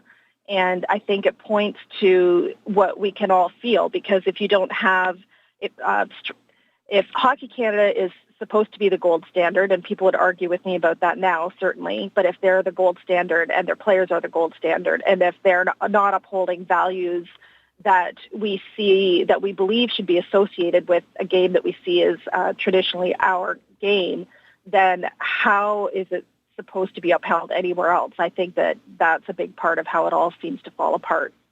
What are your greatest concerns about how this has been handled by Hockey Canada? Transparency, of course, becomes number one. The fact that no one knew about the fund that was being used and taken from registration fees, obviously. To settle cases, yeah. Yeah, to settle cases. And I think it's important to have through a risk management strategy, have a fund available, but the fact that no one really understood or knew that was there and how it was being used as an issue. And I think the whole process of the investigation, the fact that Hockey Canada still to this day says they don't know who the players were that were involved, suspended the entire team, I believe, from international play with Hockey Canada. That is not how it would fall out at a local level. So I'm not sure how it's okay that it fell out at that level, the way the investigation fell out. So how would it have fallen out at a local level? Well, I've been a president of an association and executive member on a larger AAA organization, and what we would have done, the process would have been, something happens, you get wind of it. I would have immediately called my regional director, who would have immediately contacted my association would be Ontario Minor Hockey Association, and probably they would have shut down our team completely until they found out what had happened. The players who were involved probably would have been investigated further, and maybe the other players would have been allowed back. So that's the kind of rigor you're looking for from the national body? Absolutely. And I think that the fact that there are two different issues for me. There's the criminal case, which I think will run its course as it should, and I don't have much comment on that because it's going to run its course. But the fact that there were behaviors and have been behaviors at hockey, like at a junior level or at any level, that clearly go against code of conduct guidelines, and nothing seems to happen. Like, it should not have to explicitly say no group sex in a guideline for it to not be acceptable. There's been a lot of conversation around this case about toxic masculinity and the culture in Canada's hockey culture. Do you think it's part of the problem or not? I think that the problem happens not just in hockey. It's happened in our military. It's happened in the RCMP. It happens in many places where there are structures set up where there are power imbalances. I don't think that it's hockey. It's not grabbing skates and a stick. It's not the sport of hockey. It is the systems that are set up in many places that need to be busted open. And clearly that's the case in a sport that's been predominantly very male and very white. And to see the women's game sort of explode the way it has gives me great hope, because I think that will change. That will help change the culture around hockey greatly. What kind of conversations are you having with your teenage sons about this case, and with your daughter as well? Well, I think they're conversations that most people should be having, and probably we should be having more openly. It really has been a segue into having conversations about consent and about upholding respect for other people, and about if you are ever in this situation, you need to speak up for the person who is involved. You need to not get involved because there are so many risks. But I mean, we have children in a generation who can easily access examples of what allegedly went on quickly and easily on the internet. And if we're not having conversations with them, with our own kids, or at the junior level, or some way of talking about what behavior is appropriate, then I think that we've probably failed. I think it was interesting when you contrasted what you would hope for at a national body with what your experience has been, at other leagues in Ontario where you live, in terms of, you said, this could lead to this or that. But one of the things it could lead to, if you had an issue and it were dealt with in the way that you'd like to see, would be that the team could be, disbanded. It could mean the team doesn't play anymore. How much does that get in the potential for, how much is that getting in the way of things as well? Just the sport mindset that if X, Y, or Z comes forward, we won't play anymore. Or these talented players, they're looked at as talented players before they're looked at as, involved in this kind of criminal activity, potential criminal activity in this case. How much is that a challenge, just a sport lens through which you're protecting almost the talent of the player or the record of the team more than you're actually looking at the situation objectively? I think that that's probably a very real, thing, but I also think that there are probably a lot of people who are involved in the sport and running the sport and organizing the sport right now who have been in similar situations and probably done things they are not proud of, or witnessed things, or not spoken up on behalf of other people who have been involved in things, who probably would feel pretty awkward bringing forward cases now. So I think that's a big part of it. And I think people who are willing to speak up don't, because even if it's not about a player who is involved, it's about their own player. You become blacklisted. If people speak up about things that are wrong, you become the problem parent that people don't want on their team. And that is something that makes it tricky for myself as well. When I've talked about things, initially I did it anonymously because I didn't want it to impact my kids. And that's on a very minor level, but I think on a broader level, that is still a very real. That's very real. What would you like to happen next? See happen next in the investigation, and maybe if you don't want to speak to that because you don't have all the detail in terms of Hockey Canada going forward. I think the investigation is the investigation. I don't feel comfortable talking about that because I don't know enough about it. But I really have always called for a governance training across grassroots level up to the highest levels. I think a lot of people who get involved in running leagues don't know a lot about the liability, about how to run an association, about their legal requirements. And I think that makes a difference, and how to resolve conflicts or their responsibility to report if something goes wrong. I think actual transparency around when there are issues, especially with coaches. We hear of issues of abuse and people coaching in one place getting banned and then going to another province coaching there. Same things are happening. Mm-hmm. I think there needs to be a transparent system. And I think we need to start having some of those uncomfortable conversations across the board about what it really means to be a good person and have character and the values that we want to uphold in our grassroots associations all the way to the highest levels. Thank you for being with us. Appreciate your time. My pleasure. Thank you. Teresa Bailey's founder of Canadian Hockey Moms and co-author of the book Hockey Moms, The Heart of the Game. If you're a hockey family, we have many in Manitoba, and you want to weigh in on culture, on toxic culture, on positive culture, on what your hope is for the game that you love. 788-3205. Forget your fancy indoor rinks, you Bonspiel newbies. Ironman Outdoor Curling is for those who hurry hard to curl on the frozen river. Why are you talking like that? I'm making the Ironman Outdoor Curling promo sound tougher. But it's basically a fun spiel on the ice that everyone will enjoy. February 2nd to 4th. CBC is a proud sponsor. Visit cbc.ca/Manitoba/community for more. Sorry, Janet. Couple days left in January and we're mild again. It's 1 degree in Winnipeg, an incredible high of 4 today for the city. It's time for sports now with Scott Reguer. Hello there. Hey there, Marcy. So let's start with figure skating this morning. There is actually disappointing news for Canada. Yeah, there is, Marcy. It was believed the Canadians who competed in the team event at the last Winter Olympics in Beijing were going to be bumped up to a bronze medal position. This after the Court of Arbitration for Sport ruled yesterday that a member of the gold medal winning team from Russia would be disqualified for doping. But it seems even with Kamila Valieva's results being taken away, the Russian team still has enough points to claim the bronze. Canada, with the likes of ice dancers Piper Gillies and Paul Poirier, Madeline Skeesis in singles, remains in 4th place, a single point shy of the Russians, even after the deductions are factored in. Now, the country that benefits most from Valieva's disqualification is the U.S. Having finished in 2nd place, the Americans are now bumped up to gold, although that's still not enough, according to U.S. anti-doping head Travis Tygart.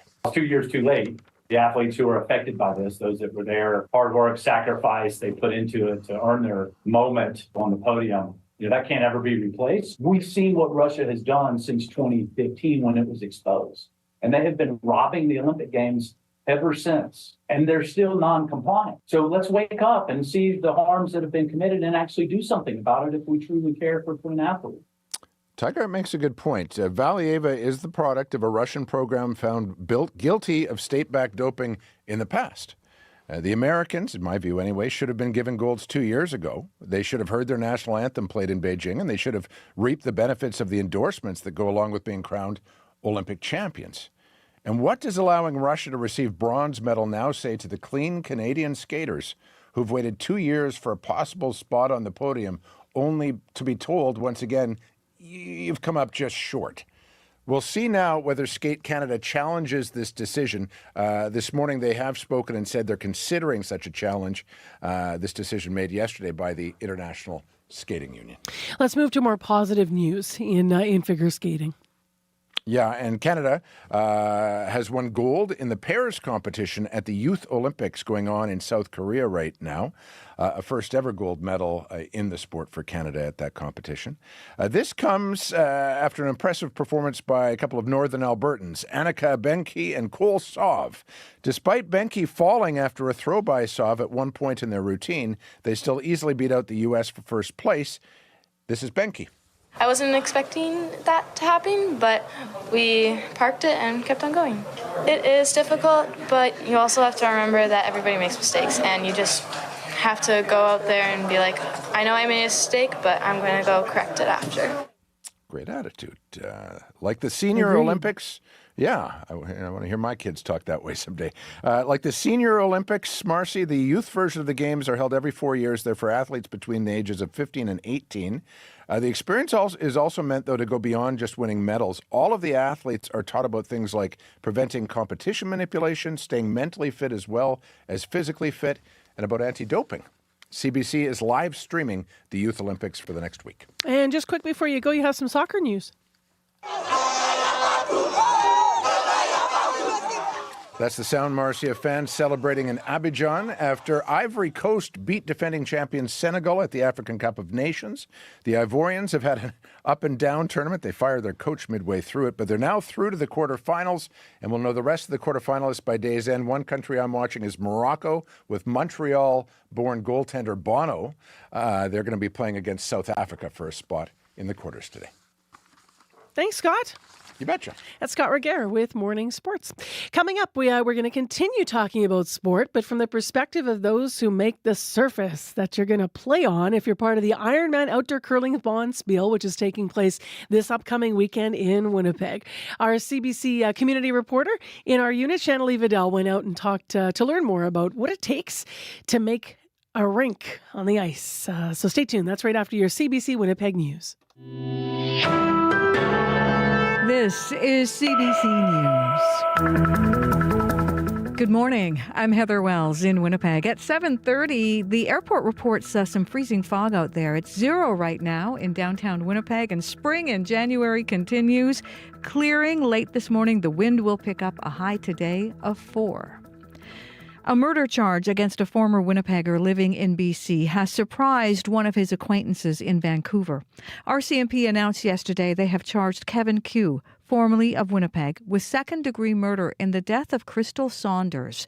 Saunders, 24-year-old, was found, her body was found near St. Ambrose back in 2007. Q has been living in Surrey, BC. Vancouver hairdresser Matthew May says he's known Q since they grew up in Fort Rouge. It's really shocking. I couldn't tell you that I could ever see anything premeditated. He just doesn't seem like, or hasn't shown any characteristics of someone who would be premeditating abuse towards anybody or anything. May says he last saw Q about 7 months ago when he cut Q's girlfriend's hair. You can read more on this story on our website, cbc.ca/Manitoba. Manitoba's health minister wants to learn from a family doctor who is using $700,000 of her own money to lure physicians to this province. Uzoma Asaguera plans to meet with Dr. Shadi Rezazadeh later this week. Rezazadeh is spending her own money because she says it's the only way to recruit 10 doctors from the UK to keep her 2 Winnipeg clinics open. Asaguera looks forward to it's going to be a lot of work for them. I'm very eager I don't to envy meet them at all. Dr. Shadi. The jury will draw on more than 2 weeks of witness testimony and evidence from about 30 people but to also understand how we can better support her and doctors like her so that they have a good work-life balance as they work in healthcare in Manitoba. Rezazadeh is paying $40,000 a doctor to a recruitment agency. She's also covering one-way flights, a month of housing, and a rental car. And Rezazadeh will give each doctor $17,000 cash for a 3-year commitment. A former police chief says the death of a man following an encounter with Winnipeg police highlights the need for body cameras. A man died over the weekend after police responded to a domestic-related incident on Fairlane Avenue. Videos posted on social media show a limp man face down in the snow with a number of officers on top of him. The videos then show police carrying him away. Cash Heed was chief of the West Vancouver Police Department from 2007 to 2009. He says none of the videos he's seen shows everything that happens from the time officers arrive. We've got this culture within policing that they think if we're being watched for everything we do, we are going to be criticized. I look at the other way. If you're being watched for everything you're doing and you're doing it as you're trained to do, you're doing it within the laws here in Canada, you will actually have full justification for that. Winnipeg Police Board Chair Marcus Chambers says he plans to discuss body cameras with the Provincial Justice Minister. Manitoba's Education Minister says school divisions must start regularly reporting absenteeism numbers to his office. The Winnipeg School Division says on top of struggling to get thousands of students to school regularly, there are also hundreds who have fallen off the radar completely. The division lost track of roughly 200 students, and they're not alone. River East Transcona Division says it has dozens of students who are unaccounted for. Other divisions refuse to tell CBC how many students are missing from their systems. Education Minister Nello Altamare says it's unacceptable. One is too high of a number, in my opinion, and I know that sounds trite, but I can tell you when a kid isn't connected to school, it leads to poor outcomes later on in life. So we have to get to every one of those children.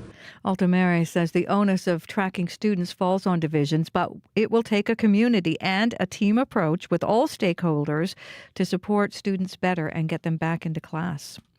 A 5-year-old boy has died after being hit by a vehicle while he was tobogganing in Winkler on Sunday. The boy's parents tell police he had been tobogganing on a hill on their bay and slid onto the street. Winkler Police Chief Ryan Hunt says a man had just pulled out of the bay and was preparing to move onto the street. Unbeknownst to him, a child was on the toboggan in front of him, right up against the front bumper. And he wouldn't have been able to see him in that position. And then he started driving and drove over the child. Hunt says the driver has been cooperating with police. No charges have been laid. A new report suggests the handling of healthcare records in this country is out of date and is affecting patient care. The nonprofit Public Policy Forum says patient information and referrals can easily be lost between healthcare providers, resulting in what could be life-threatening delays. The report says an important first step is to stop the use of fax machines to transmit medical information. You can hear more national and international news on World Report at 8. What could be lurking in your home's air ducts?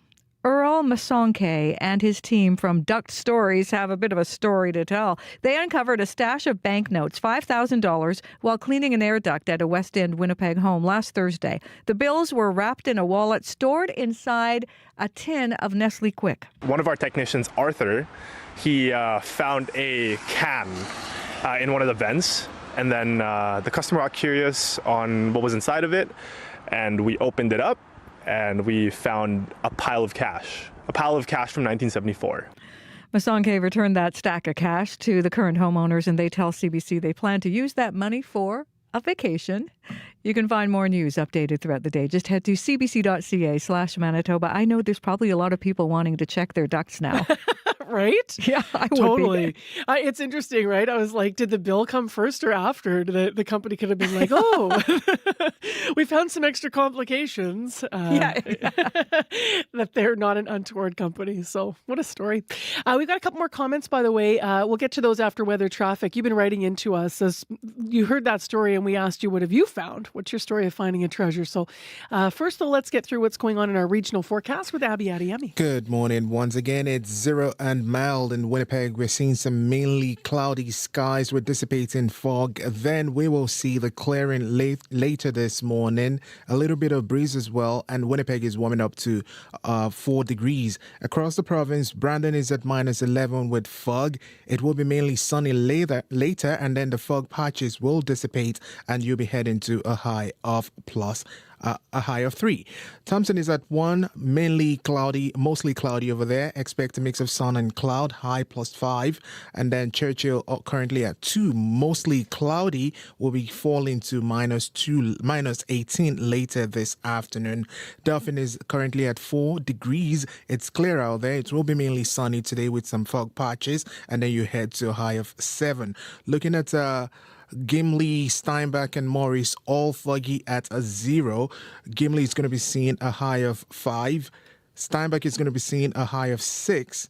And Morris is going to be seeing a high of 7. Winnipeg currently at 0. It's wild. All right. Thanks, Abby. You're welcome. Let's get to the commute with Corey. So far, commute's fairly smooth. One issue to keep an eye out for out there, northbound Kenaston, just past Tuxedo, there's a stall blocking the curb lane. So keep left to get around that. That's northbound Kenaston, just past Tuxedo. That's according to the Winnipeg Traffic Management Center. Heard from down on a bike that the rapid transit is looking great right now for cyclists. So that's good news out there. Things are getting a little bit slushy on the sidewalks. But if you see something else going on, give me a call on that CBC commuter line, 204-788-3093. So what'd you find in a duct or elsewhere, Corey? Oh, well, I haven't personally found anything, but I still remember. This is like my first ever story at CBC. I show up my first day. I get assigned to chase a family in Morris, Manitoba, that was doing a bathroom reno. Oh, yeah. And then they came across this bottle of wine and a note. I have the picture of the note here. It says, on this day, March 4th, 1966, we, 9 people, drank 4 bottles of whiskey before hanging this mirror. We had such a good time. We invite you to drink this bottle with us someday, even if it's years from this date. And it was a bottle of Loganberry wine from 1966. And March 4th, 1966, if some people remember, was a huge snowstorm. So I guess the going theory is that these people were snowed in, renovating their bathroom, and they're like, well, let's, I guess, drink some whiskey and put a bottle of wine on the wall. Great story. You got to repost that one. Yeah, it's we'll great. We'll have to repost that one for people that missed it. People are writing into us with their stories. Suzanne Brennan says, I found a really old card in the back of the dresser. Must have been a farmer from the 1910 era because it was listing how much grain and groceries, the price of cows and farming, and everything was handwritten. There were little notes all over it. Really fascinating. And finally, another comment from Kathleen Lagasse, who wrote into us. We had to clean my grandmother's house 20 years ago, and we knew she didn't like banks, but when we started looking, we found money everywhere. Amazing. Floorboards, jars, under the steps of the stairs, in rolls of socks in storage, in dressers, probably about $2,000 stashed all over the place. And Kathleen says, I'm sure there was more, but we ran out of time. Needless to say, we put the money in the bank for her. How do you run out of time? I would have been like, somebody else get over here. I'm going home right now. I'm just taking an axe to all my walls to see. I think it's worth it. No, probably not. I'm going to stand up for Annika here and Don't destroy the house. Okay. But write to us if you are finding things, money or otherwise. If you've got a good story. 788-3205 if you'd prefer to call. You can write to us on Facebook. Next on the show, as we've been telling you and sharing, the Ironman Outdoor Curling Bonspiel is happening this weekend. Before curling teams can sweep, though, the Red River, there's an important job that has to be done. Got to create rinks. The lines have to be measured. Everything has to be painted. Ice maker Adrian Kowalchuk is the one responsible for making sure the rinks will be in tip-top shape for this upcoming charity event. He got involved because it was something fun to do, even though he says he isn't much of a curler himself. Now he's also wearing another hat. He's the director of Ironman Curling. And on Friday, CBC Manitoba's community reporter, Shanley Vidal, along with videographer Jason Empson, went down to the frozen Red River all along Lyndale Drive to find out more about the ice-making process. So we got one more hog line to do on this side. And then we'll do the laterals. Yeah. Okay, sounds good.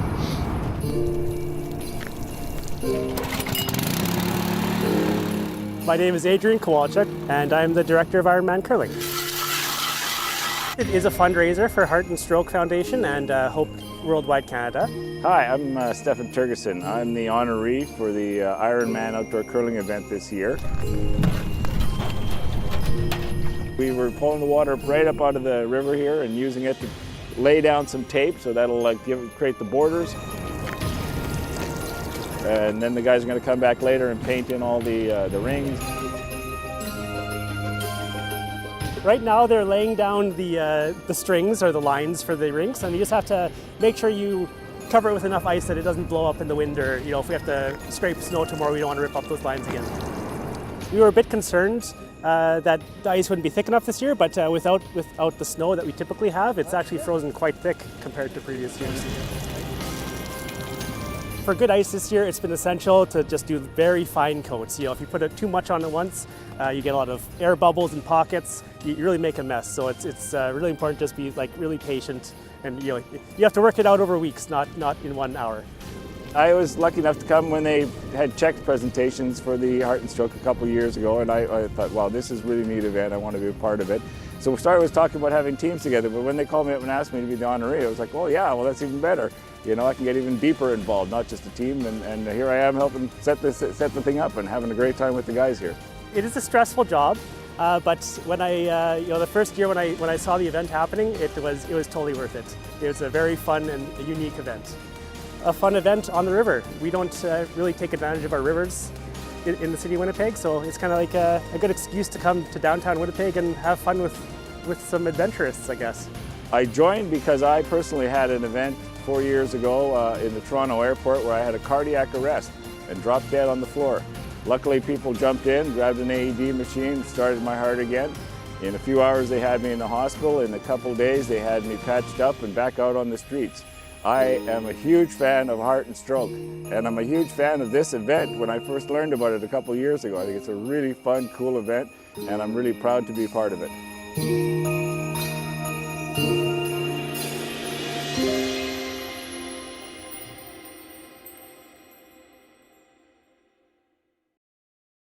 So we got one more hog line to do on this side. And then we'll do the laterals. Yeah. Okay, sounds good.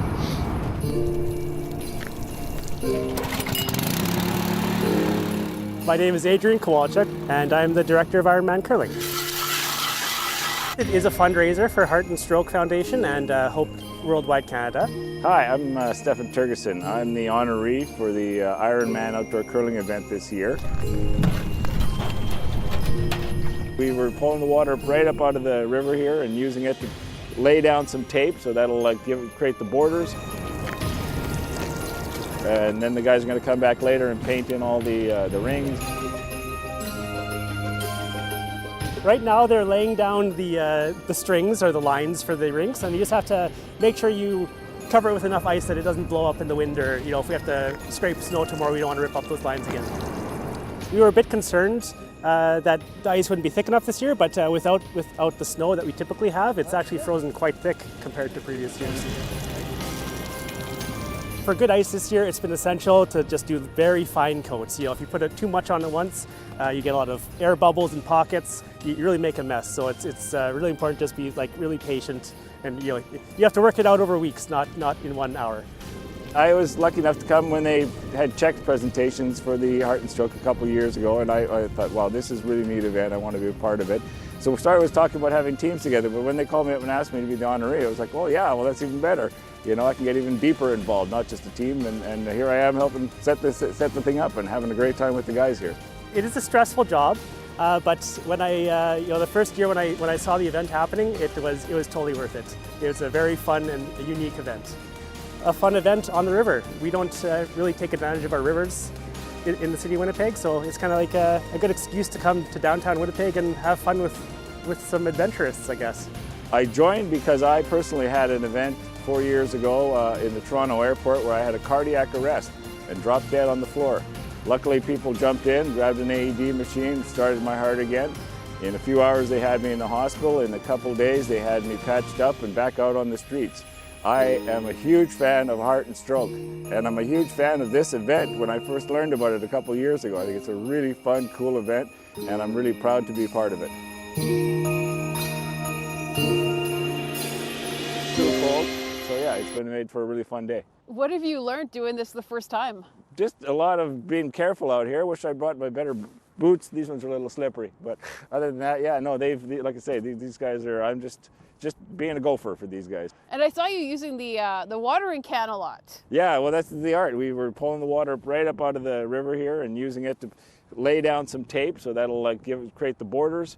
And then the guys are going to come back later and paint in all the rings. Are you going to be entering a team? I have a team coming in, and I've got some friends on some other teams or whatever. So yeah, it's going to be. We're just going to enter the recreational. None of us are curling often enough to take it seriously, but yeah, we're just going to have good fun. CBC Manitoba's community reporter Shanley Vidal, along with videographer Jason Emsom, out checking out the frozen Red River, where the curling rinks are being created for this year's Ironman Curling Bonspiel. Now, they were out Friday checking it out. The tournament starts this upcoming Friday through Sunday at the Winnipeg Rowing Club.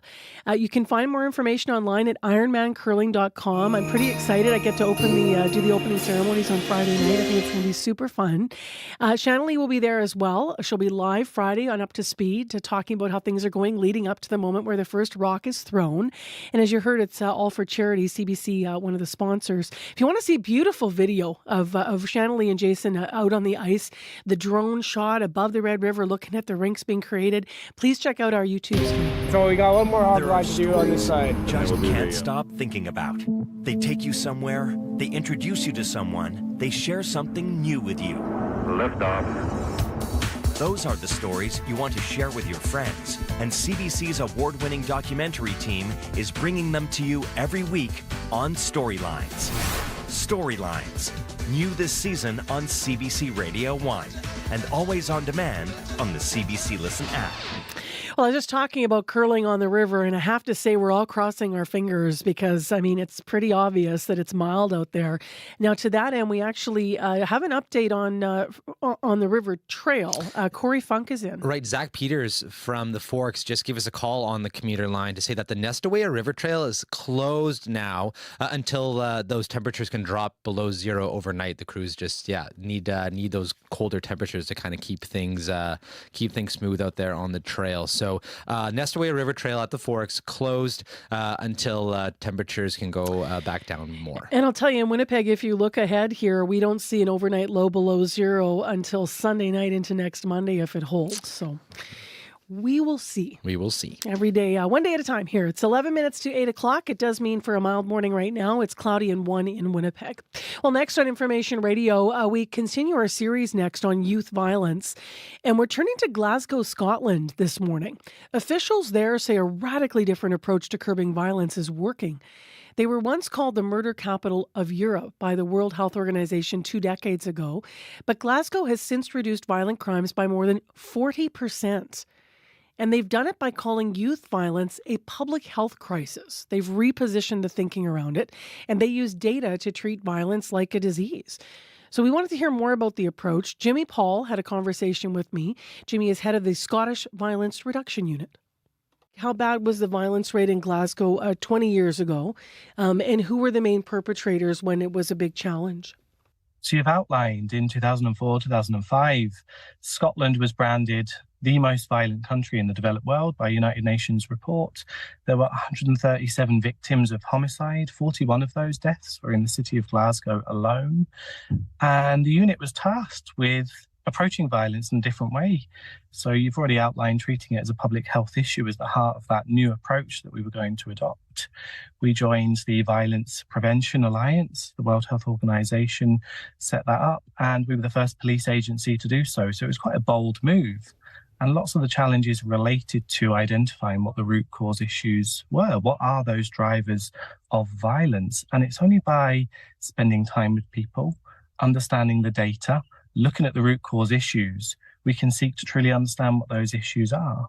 But we know also that prevention is much better than cure, and it's really important to invest in preventing and stopping violence happening. So in Scotland, conservatively, we know that each homicide costs the country £3 million. And if we can divert just some of that money into preventing that homicide from happening, not only does it save lives, but it saves us a lot of money as well. From your perspective, what was at play at that time before the approach was instituted that made the rate of violence so high? There were lots of things that were at play. We know that inequality breeds violence. If you're in a more unequal nation, you're much more likely to see violence increase. So that was a big challenge. We're also seeing, and this remains a challenge today, being involved in the care system, for example, that's a huge indicator of being involved in then the justice system. Inequality is huge, intergenerational cycles of trauma, involvement in the care system, and also addiction and substance misuse issues. Let's move to the approach and solutions, because lots of the things you're talking about are parallel here. How does treating specifically youth violence like a public health crisis actually work? Can you describe maybe some of the small-scale interventions? Absolutely. So some examples of the programs over the course of time of the VRU being in place, a multi-agency gang intervention program in Glasgow, which was created to help young people find a way out of their violent lifestyle.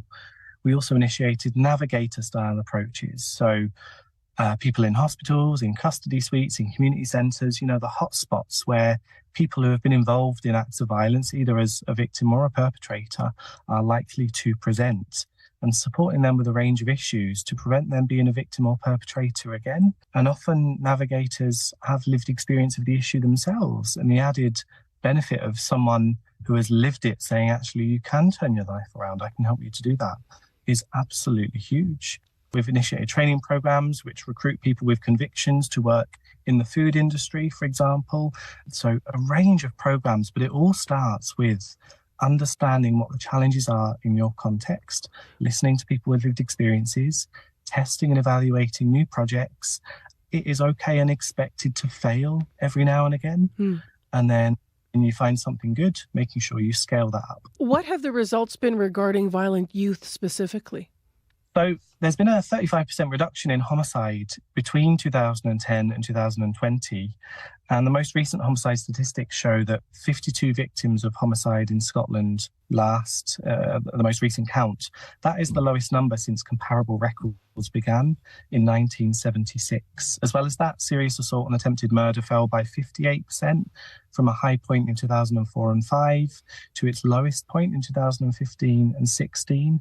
And young people, so those between the ages of 16 and 24, account disproportionately in a positive way for that decrease. So we're seeing much less violence committed by those in that age bracket. I understand one of the most dramatic impacts has been the reduction in knife violence. Can you describe the impact of that and why that is important? Addressing the issue of knife and knife carrying in Scotland has been a collective effort. The same with all public health efforts, the same with all of violence reduction. You cannot do it in isolation. It is not a police effort only. This needs teachers, it needs social workers, GPs, midwives, health visitors, everyone to play their part. And if someone's at risk, they are supported very early on. In Scotland, we've got some fantastic initiatives working with partner charities like YouthLink and their No Knives, Better Lives initiative, their Imagine a Man initiative. So again, getting more upstream and even more preventative before it gets to a point of someone carrying a knife or a young man predominantly carrying a knife. having discussions about what it means to grow up as a good Scottish man. And actually, if someone is or has carried knives, making sure that they are supported through those navigator-style approaches or whatever they may need. So we do continue to grapple with knife incidences. The approach starts from the police. You've just alluded to the fact that it has to move beyond that. A lot of people, especially young people in racialized communities, don't trust the police. Have you had that there, and how have you managed that? The current Chief Constable of Police Scotland has said that we are in a kind of racist and a misogynistic organisation, and we've got work to do to address those issues. But I would say actually violence reduction doesn't start with the police. I think some of what we did 20 years ago did start with the police. That kind of targeting gangs work, for example, was very police focused, and that was really important. But actually it's just as important to involve nursery nurses, social workers, GPs, midwives, and many more. But your question, I guess, is about bridging that gap and that trust between police and minority communities. Well, we are doing some things, bringing people together to share an understanding as to why stop and search is a thing in Scotland and why police feel that's important, but also training police in the issues to make sure that they're aware of the very specific issues that minority groups face. You've developed a violence prevention toolkit. How does it specifically work? The violence prevention framework was set up by the Scottish Government. It's the first time this has happened in Scotland, and it exists by delegating responsibility to a number of organisations to lead on different parts of that framework. And some of that relates to violence with young people. Some of that relates to violence in schools. Some is retail violence. And what it does is it brings together all of those key partners and says, this is how we're going to work. This is how we need to work together. The public health model is fantastic. And at the heart of that is listening to those with lived experiences of the issues at hand, understanding your data. And it won't just be police data. It might be dentistry data, for example. It might be GP data. It might be social work data. But understanding and bringing data together to understand the picture and the story of the lives of communities around you. You can really understand what the challenges that communities are facing by focusing on the data and what it's telling you, the insights from your people, and generating really good ideas in partnership with others. You've got the recipe for some really good violence reduction activity. Thank you very much for joining us. Really appreciate it. Thank you. Jimmy Paul, head of the Scottish Violence Reduction Unit. We reached him in Glasgow, Scotland. We continue our series on violence and specifically youth violence. If you want to weigh in, 788-3205. Here's Heather with headlines. Manitoba's health minister wants to learn from a family doctor who's using $700,000 of her own money to lure more physicians to this province. Uzoma Asaguera plans to meet with Dr. Shadi Razazadeh later this week. Razazadeh is spending her own money. She says that's the only way to recruit 10 doctors from the UK to keep her 2 Winnipeg clinics open. And after just 5 days, the Nestawaya River Trail at the Forks has already closed. Warm weather means the ice surface is mushy, puddling, not great for skating. We'll hear more in our next local news coming up at 8:30. All right. Thanks, Heather. You're welcome. 1 degree right now in Winnipeg, speaking of warmth and mild conditions, a high of 4. And wow, the fog has really moved into downtown Winnipeg. So note that inside or outside the city and let us know if it's causing an issue on commute. 788-3093. Still ahead, it's been called the mother of all breaches, a supermassive data leak. It posted 12,000 gigabytes of personal data online last week. We're asking, how secure are your passwords? Think about that. We'll have coverage after 8. Today on Q. I'm Talia Schlanger sitting in for Tom Power. Daisy Ridley's first major role was in the huge Star Wars universe. That happens when you're being hunted by a creature in a mask. Now, she's chasing work that feeds her creatively, no matter the size. She'll tell you about her latest indie film called Sometimes I Think About Dying. What do you like? My job. Q. This morning at 10:30 in Newfoundland, and on the CBC Listen app, or wherever you get your podcasts. The CBC News is next. Coming up in half an hour, it's The Current with Matt Galloway. Since 2008, Scotland has been vaccinating girls against HPV, which causes cervical cancer. Now a new study shows that not a single case of that cancer has been detected in the women who got the shots. Coming up on The Current. This is World Report. Good morning. I'm Marcia Young. Efforts are being made today to restore funding to a United Nations aid agency assisting in Gaza and the region. UN Secretary General Antonio Guterres will meet with donors to the UN Relief and Works Agency today. Several countries, including Canada, have suspended funding to the group. There are accusations that some UNRWA workers were involved in the October 7th attacks. The CBC's Chris Reyes is following the story from New York this morning. And Chris, what is Guterres trying to accomplish? Well, Marcia, we can expect to hear from Antonio Guterres this afternoon. He'll be talking to media going into that closed-door meeting with donor countries to UNRWA. That meeting is taking place at 5 p.m. Eastern Time here at UN headquarters in New York. Guterres has been engaged in round-the-clock conversations following those allegations that 12 employees of UNRWA were involved in the Hamas attacks on Israel. And I should mention that Israel's ambassador to the UN has repeatedly raised these concerns, often with a lot of anger and frustration, accusing UN staff working on the ground in Gaza of being manipulated by Hamas. The Secretary General's press secretary, Stéphane Dujarric, gave us a preview of what Guterres will try to accomplish in that room today. The Secretary General is personally horrified by the accusations against employees of UNRWA, but his message to donors, especially those who have suspended their contribution, is to at least guarantee the continuity of UNRWA's operations. Of the countries that paused the funding, 3 are some of their biggest donors, the U.S., Germany, and Japan, making up nearly half of the funding to UNRWA. What is UNRWA saying will happen to their operation if funding is not restored? Well, UNRWA said that it can't continue its life-saving work past February if funding isn't resumed. UNRWA is the biggest aid agency in Gaza and works in the region dedicated to serving Palestinian refugees in neighboring countries. And groups including Oxfam and Save the Children have said that the pause in funding will risk depriving Palestinians of essential food, water, and supplies. Thank you, Chris. Thank you. The CBC's Chris Reyes in New York.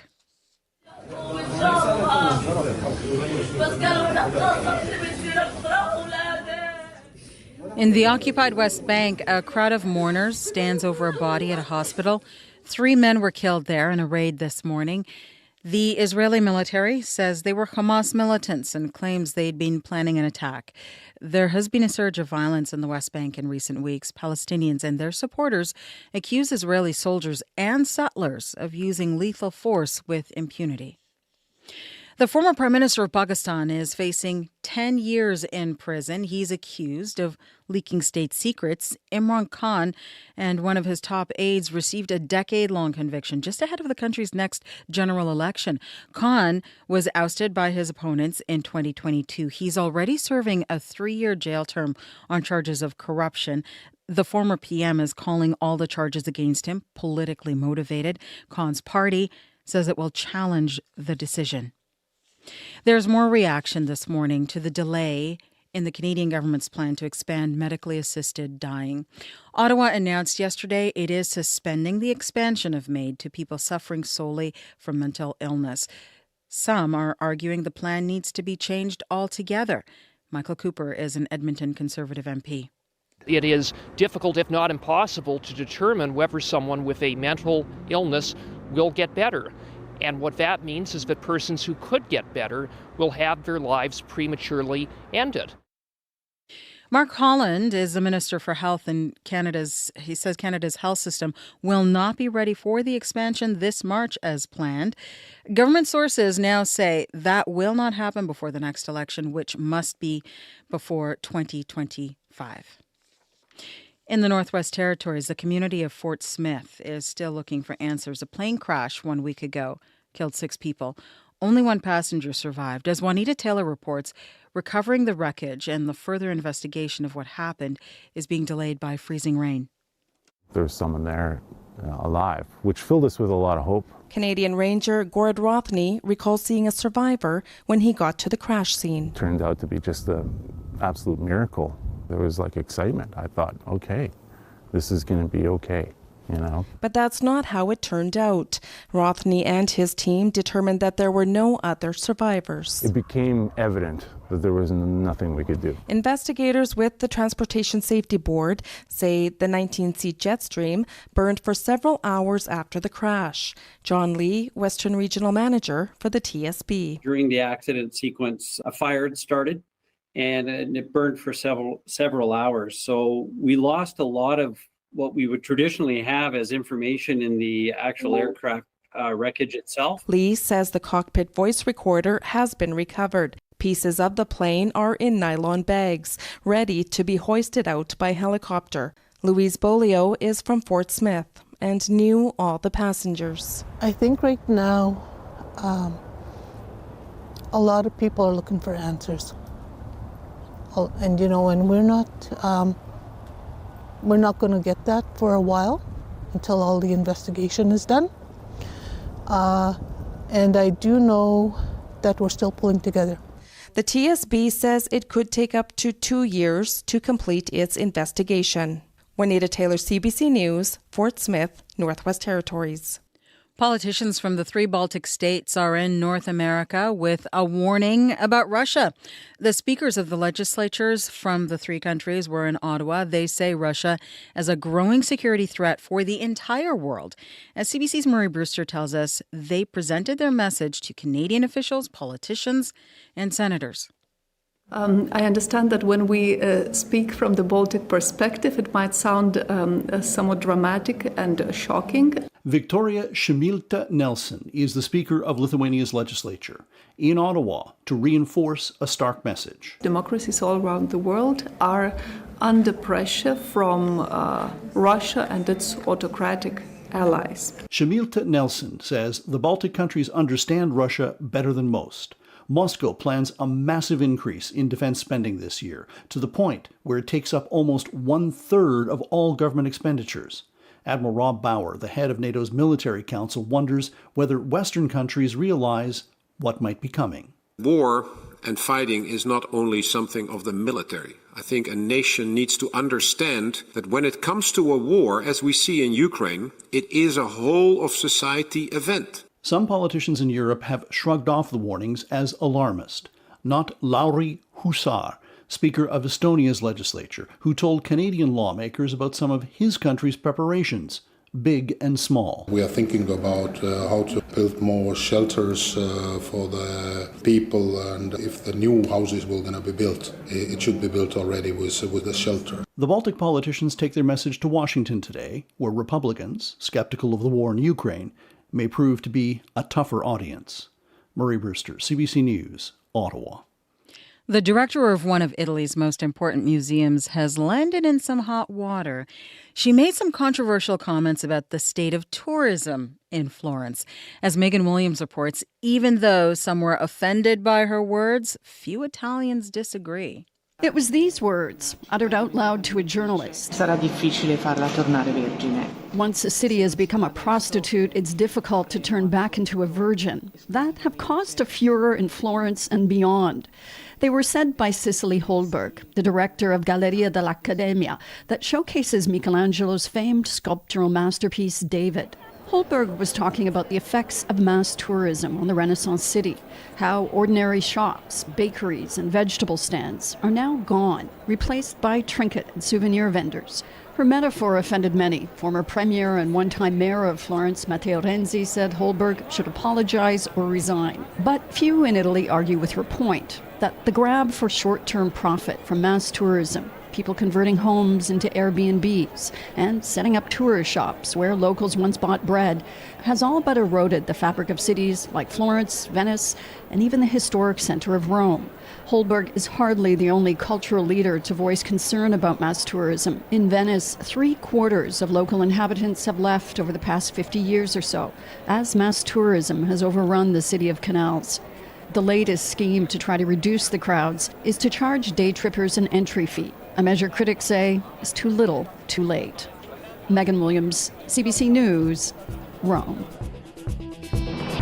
And that is the latest national and international news from World Report. News anytime, cbcnews.ca. I'm Marcia Young.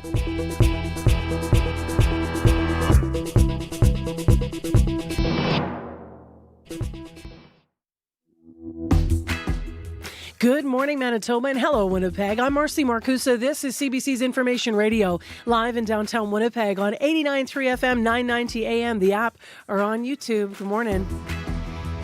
Tell you what, the fog rolled in here like we were on the East Coast this morning. It was much clearer when we started the morning. Not so much now in downtown Winnipeg. We're losing the tops of buildings. We'll get into our mild forecast in a moment with Abby.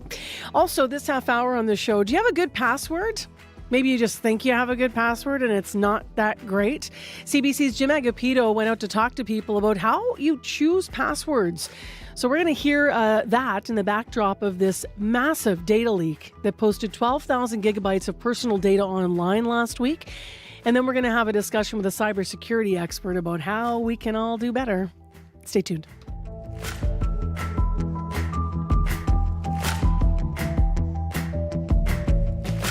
Right now, let's go to Heather Wells, who's in our news center with an update at 8:11 a.m. Good morning. Good morning. Well, a murder charge against a former Winnipegger living in BC has shocked one of his acquaintances in Vancouver. Yesterday, RCMP announced they've charged Kevin Q, formerly of Winnipeg, with second-degree murder in the death of Crystal Saunders in 2007. Now, Q has been living in Surrey, BC. Vancouver hairdresser Matthew May says he's known him since they grew up together in Fort Rouge. We'll hear more from him. And Winnipeg's largest school division is not only trying to address chronic absenteeism, but also the hundreds of students who have stopped attending school altogether. We'll hear that as well in our next local news at 8:30. Thank you, Heather. So this is going to be bad, Abby. Ready? Go for it. Good start. Okay, Corey's like, what are you doing? I'm trying to make the sound of a foghorn. Oh. Can you do it? You used to live in Newfoundland. Yeah. They would have these like, Okay. they would blow whatever a cruise ship left. They would all go off of it. 1, 2, 3. Oh. That was good radio. Man, it really has fogged up downtown. Yes, it has. We are at 0 right now in the city, and you can see the fog outside, so you need to be careful on the highway. Look out for deer, of course, if you're driving around the city limits also, because they will just walk right in front of you. Though this freezing fog that we're seeing around the city will be clearing later this morning, and then we will be looking at that high of 4 degrees. Tonight, the skies will remain clear, and then the wind will shift from the west near midnight, and temperature will drop to a low of 1 degree. For commuters out there, please take it easy. You will be seeing this fog. It might affect your driving conditions, but right now Winnipeg is currently at 0. All right, thank you, Abby. You're welcome. The commute, Corey, what do we know? I was talking earlier about northbound Keniston just past Tuxedo, a stalled car that's now been cleared, so should be smooth sailing northbound Keniston just past Tuxedo.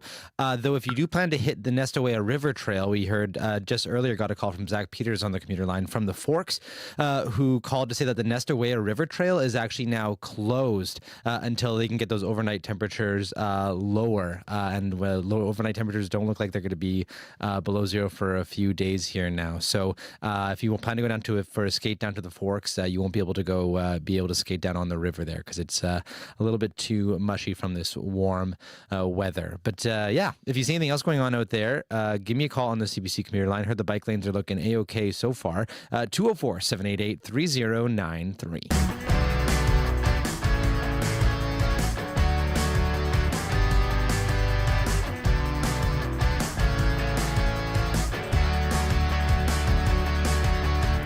8:14 is the time right now, and security researchers say it was huge when it comes to being a breach. Organizations like LinkedIn, Dropbox, and Twitter suffered a supermassive data leak last week.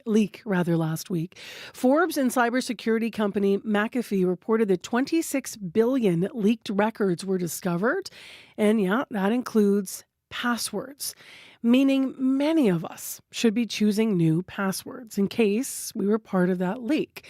But how do you pick a strong one? We're going to have a discussion about that in a moment. First, CBC's Jim Agapito asked you to tell the truth about your passwords. Oh, my name is Junior. I'm Aaron. So how do you guys set up your passwords? I basically have 2 different types of passwords, one for my personal and one for work.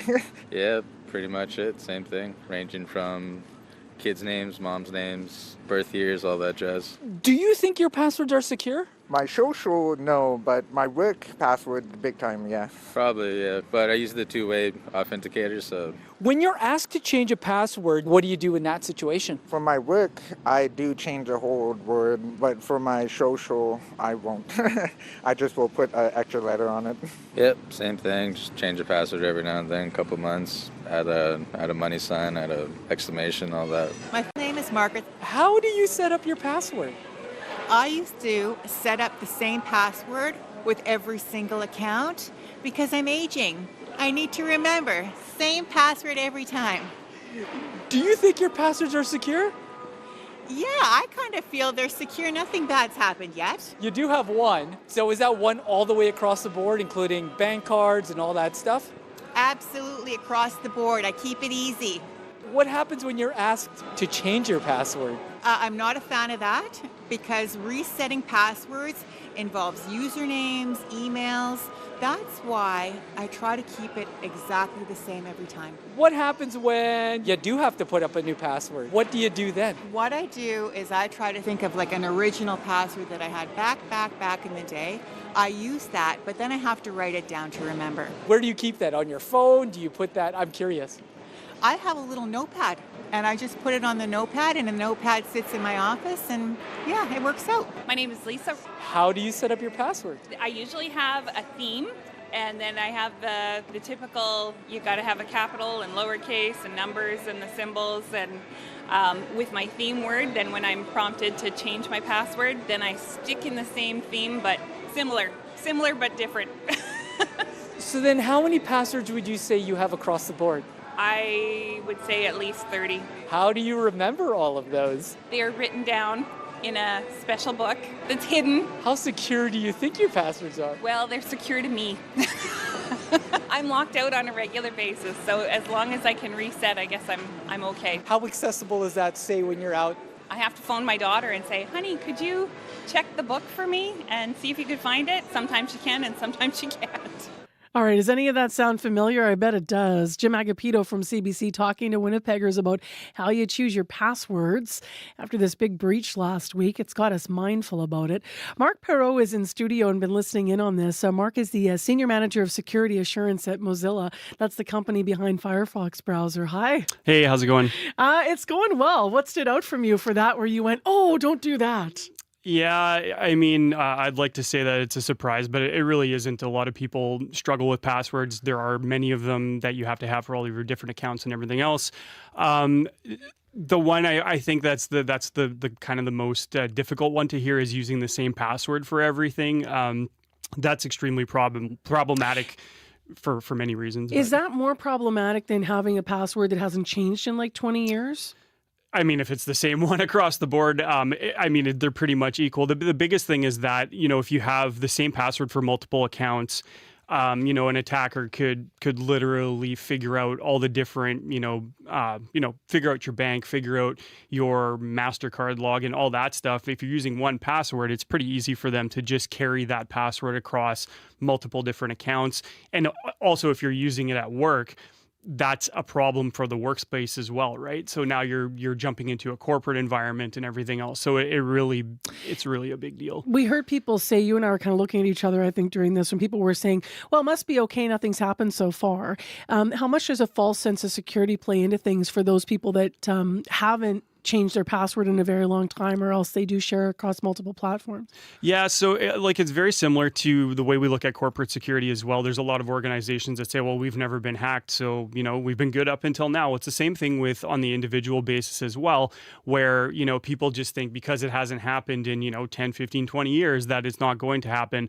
But the reality is that because of the automation of password hacking, now and over the course of the last 5 to 10 years, and the more it evolves, the easier it is, and everybody becomes a target. So the fact that you're like, oh, I'm just someone who lives in Winnipeg, why would somebody target me? It's not that they're targeting you, it's they're targeting everyone. It's a mass, they're usually very, very large campaigns that they carry out. So if your credentials and your username show up in one of these massive breaches, attackers do what's called credential stuffing attacks, where they basically use that list and just brute force different accounts, across different services, whether it's things like Gmail or banking accounts, that kind of thing. And they have your credentials because of that leak. So the whole password method of, adding a number, adding a letter to update the same password you've had, does that make it more secure, changing the number or the letter? It doesn't, especially because if you have had a password, either that's, a dictionary word or someone's name, and you just keep appending different numbers and letters, there are tools that can definitely crack that, right? So especially if it's a dictionary word, or if it was something that was already in some sort of a compromised leak, such as the one that you mentioned, these tools are able to just append different characters and numbers and letters as part of their process. Two-way authentication or fingerprints or face prints, how much more secure are those measures compared to traditional passwords? So passkeys, like things like Touch ID, Face ID, those types of things, they work really well in the place of a password because then you don't need to remember anything. The two-factor authentication is kind of a supplement to that. So now you're using a password or one of those passkeys, and then the secondary method is, you get a text from the organization, or you use one of those multi-factor authentication applications. So now you have to have your password and one of those other methods of authentication. So when it comes to that, that's pretty tough for somebody else to break. That's not to say that multi-factor authentication is unbreakable. Everything's breakable. I'm smiling at you right now because I'm thinking that sort of lets people that have weak passwords kind of get away with it in a way, because you've got that extra wall. Yep, absolutely. Not that I'm encouraging that. No, exactly. But it is like if you do have a weak password or anything like that, you should absolutely be using multi-factor authentication, especially if you know you have a weak password. We're doing a lot of coverage right now, Mark, on AI. This is the year of understanding what's going on with AI and its impact. Does it have an impact, artificial intelligence, on data breaches and guessing people's passwords? Wouldn't really necessarily comment on that side of it. The use of the AI tools such as ChatGPT, where they become problematic is people will put their credentials in there when they're trying to fix something, when they're trying to figure something out. You don't know where that data is going to land up because of these large language models or LLMs. That data is now part of what that AI model knows. So it could appear arguably on someone else's machine, and you never know what else is linked with that data. Various methods of remembering passwords, because that's part of why these problems all happen in the first place. Some people have the notebooks. Some people digitally have apps and places you can keep them. What's your advice about what's safest there? So there's two different kind of options that are really great. So one is a in-browser password manager. So for example, Firefox has a built-in password manager where you can store all of your usernames and passwords for different sites, and then when you go back to that site, you basically it'll log you in on your behalf. Typically, it'll ask for like a fingerprint or something like that to be able to authenticate that it is you. The other one is there are password managers that are out of browser or like apps. So we're looking at things like Bitwarden or 1Password, where it's an app that resides on your phone or on your computer, and those integrate with things like browsers and with different websites and that kind of thing. So you can store all of your passwords in there. You have a master password that you only really need to use, in an emergency, but typically your Touch ID, your Face ID enable you to use that app. So now you can do away with the notepad or writing down your password, and now those are in either your browser or your app, and you don't even need to remember them anymore. What if someone's forgotten all of them and they need to start from scratch and they're stressed out and they want to start with strong passwords? Do you have is there a way to start from scratch? Yeah, I mean, it's difficult. I would always say to look at your most, your most valuable data assets, right? So things like your bank account, your credit card account, your email, anything that's like really, really important to you or that has personally identifiable information or financial information, and then just start there and start resetting those accounts using a password manager. And the other thing that the password managers are helpful for is they can actually like provide a strong password for you So you don't even, again, you don't need to And they remember often freak us out because they'll be like, Yeah. what? That's what I'm supposed to be doing with the password? Like 20 long and like all kinds of caps and lowers and Yeah. numbers and, letters versus, symbols, everything, right? Yeah, and that is the difficult part about those. The flip side to it is if you want to create your own password, we actually call them passphrases, where it's a very long string of 3 or 4 or 5 random words. So there's this funny comic out there, and basically it says to use something like random, like correct horse staple battery. 4 completely non-related words, but the amount of entropy, which is like how hard it is to actually break that password, is in the hundreds of years because it's such a long password, and that's regardless of special characters. Better than fluffy number 1, right? Exactly, yeah, for sure. Thank you very much for coming in. Really appreciate your advice around this and reminding us how important it is. No, thank you very much for having me. That's Mark Perreault. He's a Senior Manager of Security Assurance at Mozilla. Hi, I'm Paul Havershrud, host of The Cost of Living, a national business show that looks at everything the world of money touches, which, admittedly, is a lot of stuff. The Cost of Living. Go beyond the facts and figures and discover the compelling business stories that affect the day-to-day lives of Canadians right across the country. Economics, business, and you. The Cost of Living with host Paul Havershrud. Available now on CBC Listen. 8:26 a.m. is the time right now, and we're all getting pretty excited about the Ironman curling bonspiel. Starts Friday through Sunday, and we're hoping, we're enjoying the warm weather, but we're hoping the ice is going to be okay by then. We'll see what happens. A lot of people enjoying curling right now. We got a video sent to us of an unbelievable shot this morning. Have a listen because the cheering at the end is worth it. Ooh, that's looking pretty close.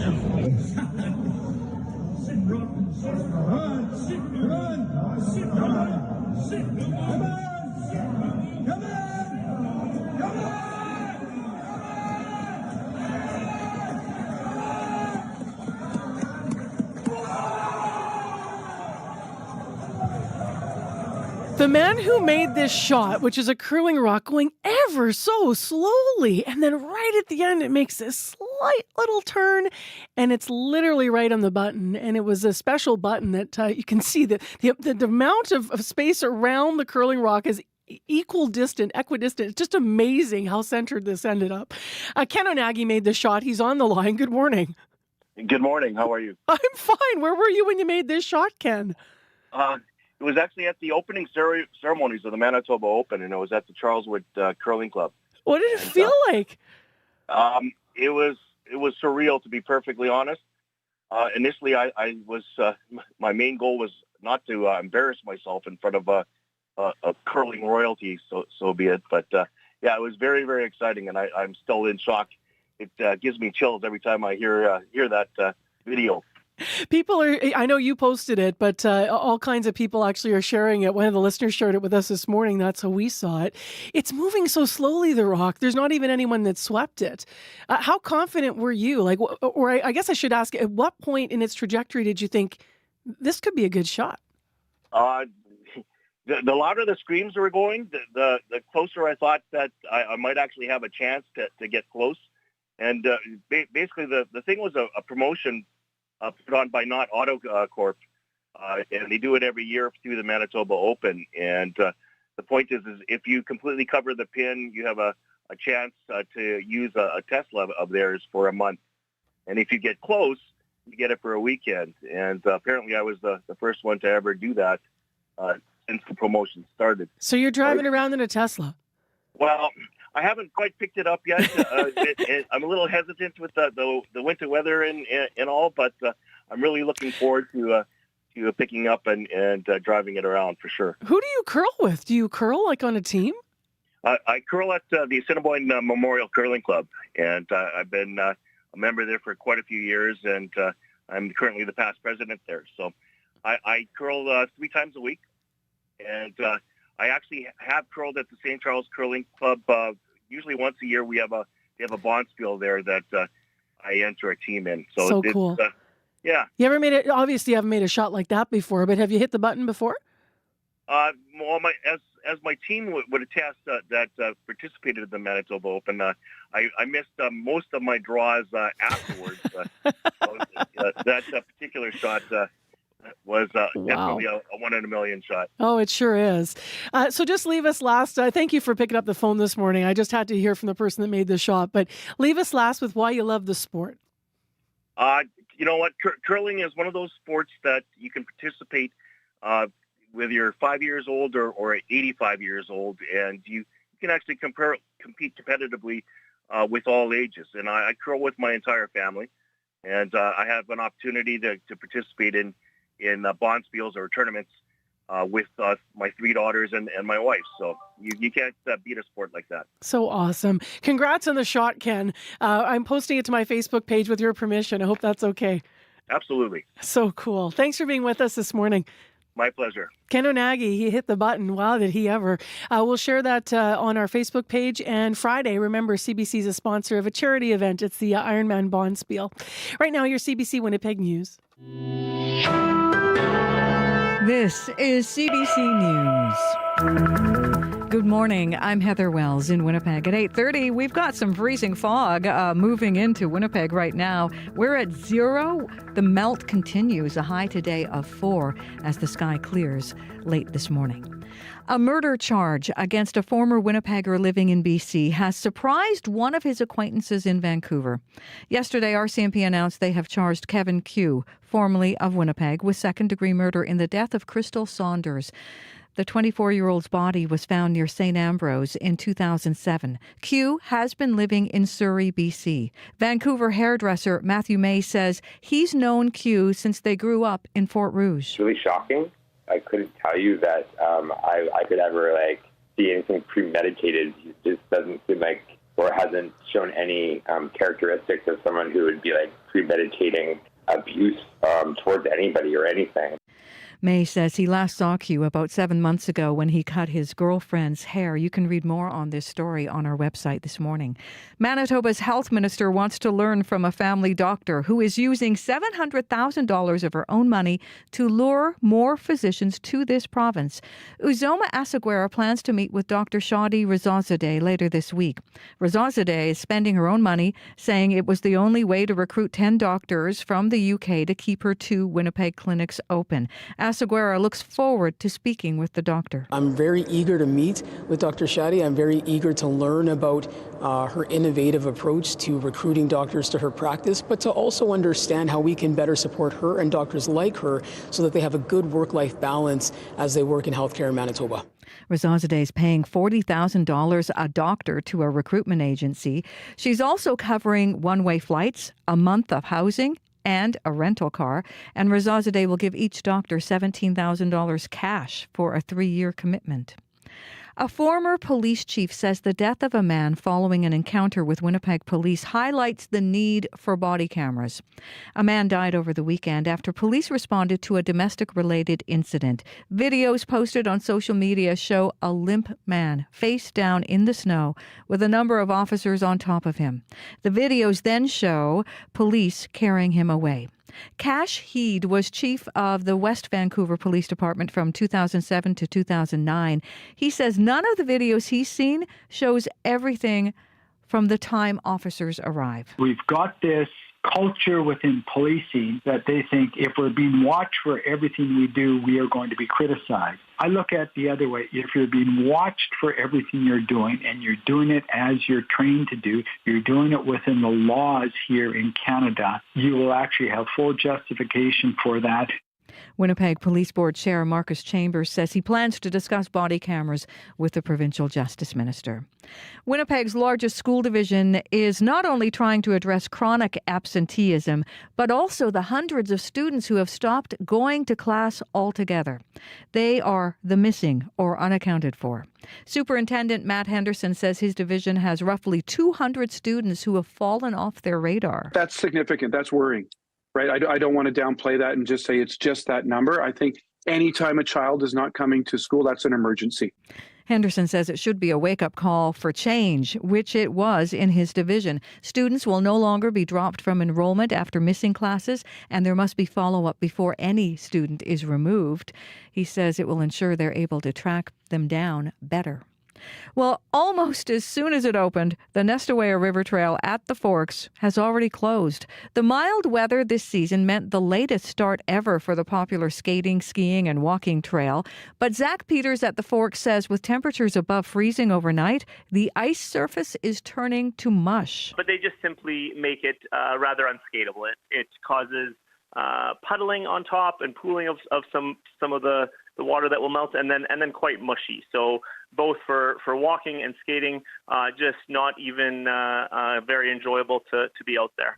Peter says Winnipeg 150 Winter Park Trail is also closed because it's also mushy. He says as soon as the overnight temperatures drop below zero, crews will begin work to get the river trails going again.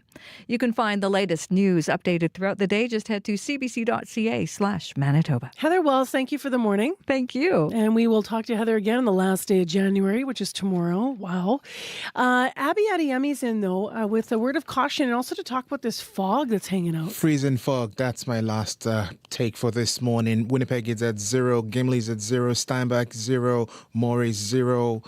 Except for Brandon, which is currently at a double digit and also in the minus. But all through the day, this south end of the city, we're going to be seeing fog. Yeah, so we'll see what happens and how the day progresses here. Thank you, Abby. You're welcome. Really mild. Anything to add in the commute, Corey? Despite this fog, things have been running pretty smoothly. There actually now is, again, northbound Kennison just past Tuxedo, a stalled vehicle blocking the northbound curb lane. Four ways are flashing, so keep left to get around that. Might be causing some backups for folks. All right, thank you, Corey. Thank you. Corey Funk, Travis Peterson, as well as Abby Adeyemi, our live crew this morning. In our news department, Joni Nicolo. Happy birthday, Joni. As well as Heather Wells and Megan Ketchison. Thank you to you guys. By the way, we just were talking to that Winnipegger who made that amazing curling shot. You really got to see it. So check out our CBC Manitoba YouTube page. You just look at the show, streams live. If you go back, though, you can check out the video. It's amazing. And we'll be back there and everywhere else tomorrow, right here on the radio, too, on 89.3. Thank you for joining us this morning. I'm Marcy Marcusa, and The Current is coming up next.